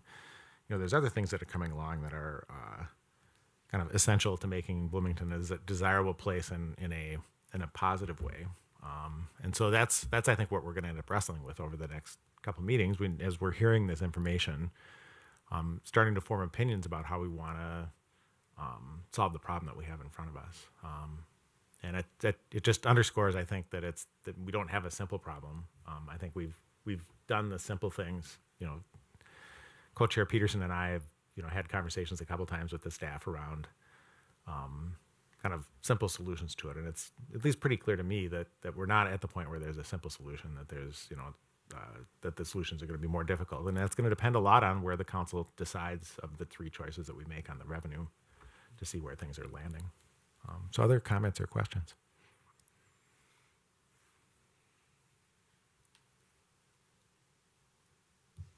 Neil, you usually have a pithy comment at this point. I I don't know where to go right now. Okay. I'll reserve. Jamie, was there anything finally that you wanted to add for tonight, or? No, Mr. Chair. I think it's good questions from the committee. I think these are, two of the, obviously, the core and essential services we deliver. It's a good way to start these conversations about the, understanding the departments. It gives the committee a good sense of the kind of questions that you want to ask. So I would just encourage the members to, again, take a look at the packet before the meeting and spend some time formulating questions as the other departments come in, so that you have the understanding that you think you need to help guide these options and recommendations. We want to make sure that you fully understand the services that the departments are providing. So there's no bad question. You all know that, but I just want to reiterate it. I'll just reiterate, and I'll call on you in a second, John, is that if people are like me and they wake up at 3:00 in the morning and they're like, oh, I didn't ask this question, keep the pad of paper next to the bed and write it down, and then send the staff an email and ask the question. And you don't have to copy the whole committee. You can just send the staff a question and they'll get the information back to us. But there's no need to stockpile questions and bring them to the meeting. You can just send them to the staff and ask. John, you had a comment? Thank you. Actually, it's a question. You did the last call and then the final last call, and I finally was able to formulate in my mind that I think it would be fair to Chief Potts, well, first to say I thought the presentation was excellent and everything's impressive about this. But I was scratching my head, okay, where would there be budget help here in this presentation? And it dawns on me that there was a whole bunch of very thoughtful comments and information and sort of perspective on mental health and the various aspects of that to advancing the policing that you're doing such a good job at. And I'm wondering if before the next, or for the next session, not for now, but if any thought is there about how, in the spirit of alignment and other people's money, there might be some resources that would make a material difference on this budget exercise in that mental health space, whether it's vis-a-vis, the county who's strapped or other agencies that are strapped or federal support. But it just strikes me that was essential to your sort of going forward look. And maybe that's a place where there's other money somehow that can relieve some of the pressure, at least the increased pressure. I don't know if that's a question or a comment, but it's what I was left with in terms of the opportunity side of this. Mm-hmm. Dave? Definitely we'll keep looking. I can tell you when when we launched the embedded social worker program, we initially were told from Hennepin County that based on their budget deficit in the Health and Human Services Division, that was going to be entirely at the expense of the city. And they, through some help with our Commissioner Gattell, we ended up in a place where it was a 60-40 split, and the city paying 60%, the county paying 40% of that employee.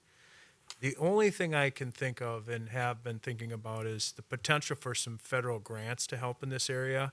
I don't think we're going to get a lot of financial support from Hennepin County because we've been really working on that for quite a while, but there is some potential for some federal grants. I was a little bit optimistic that through the legislative process that there may have been some pilot programs created, but unfortunately that has not occurred, and I don't predict through the whatever's left of special sessions that we're going to see that. But we have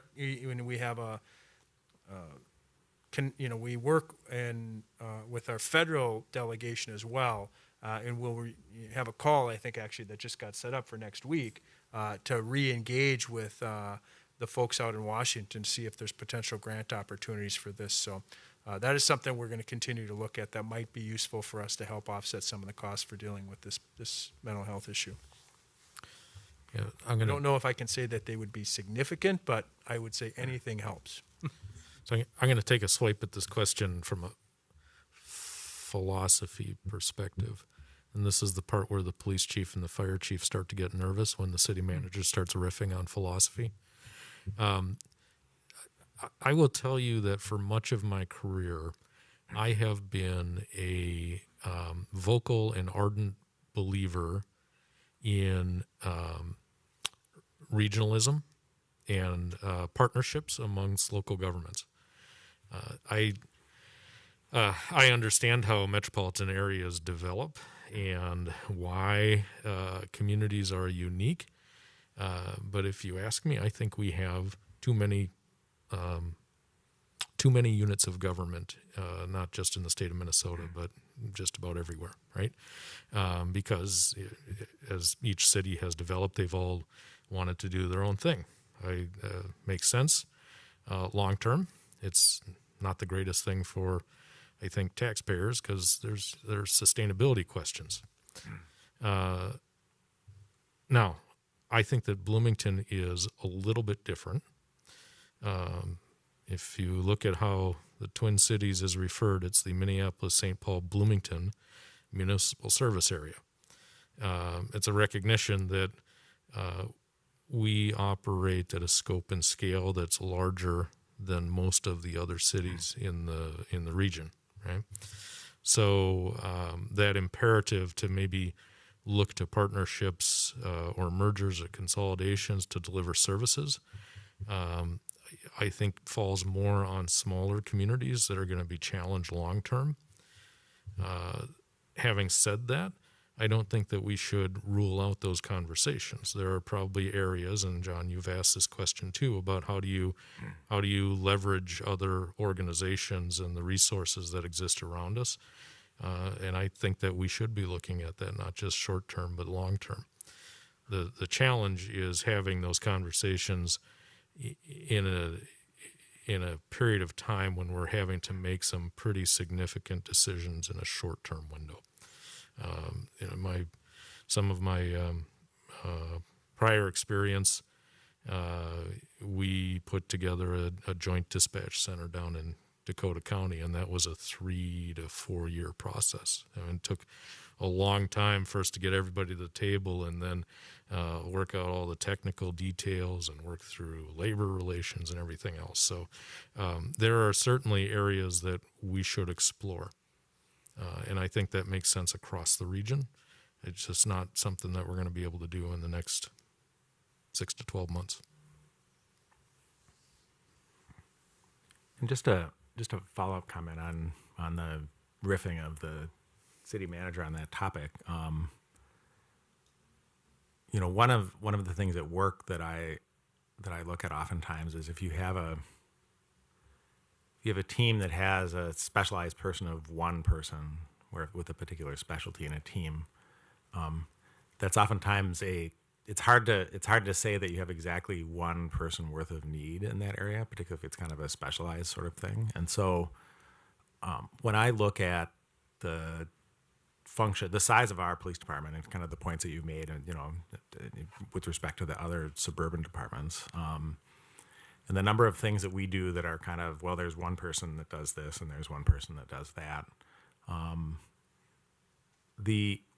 What that tells me is that even at our scale, there's opportunities for doing things together where that cost could be spread over kind of more departments, and get the benefit of scale in that direction. It doesn't mean mergers necessarily, but there has to be a model of cooperation in order for that sort of thing to happen. And so, I remember going back when we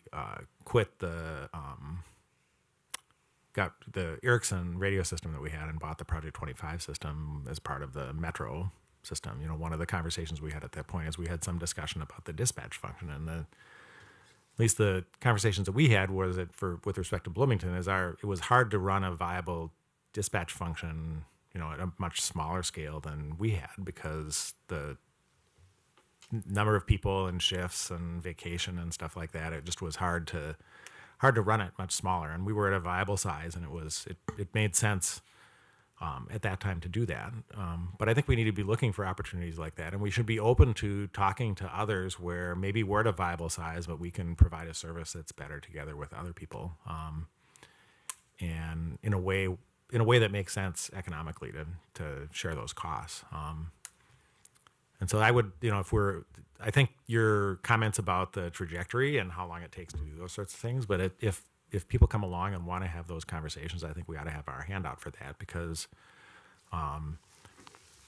if instead of having one person doing something, we can have two people doing something, particularly if it's something that's replicable and can be leveraged over a larger number of people, you get, people share in the financial benefit of that. So doesn't sound like that's some magic thing that's going to solve our budget problem here right now. But in thinking about kind of the direction, Chief Potts, as your relations with other departments and stuff like that, looking for opportunities like that, I think there's pressure on other cities. You'll see people more interested in having conversations like that. And it may be conversations with departments where we take on certain things and other departments take on certain things as a way of making that work, where it's not everything gets rolled up into Bloomington, but we're in the position of saying this makes sense, and it would make sense for you to run it as opposed to for us to run it. Other comments or questions? And I think it's important to note that there are areas where we do have those kind of relationships, right? So I don't want to be dismissive of places where we do provide those services. In inspections, in environmental health, in public health, we have relationships with our neighboring communities where we do provide those services. And I think to the points of the question, we absolutely have to be open-minded about that. And I think in the chief's presentation tonight, we saw the Public Safety Training Center, which is another example of a collaborative activity there. So any other final comments before we're done tonight? Okay, not seeing any other hands in the air, so I am going to declare the meeting adjourned.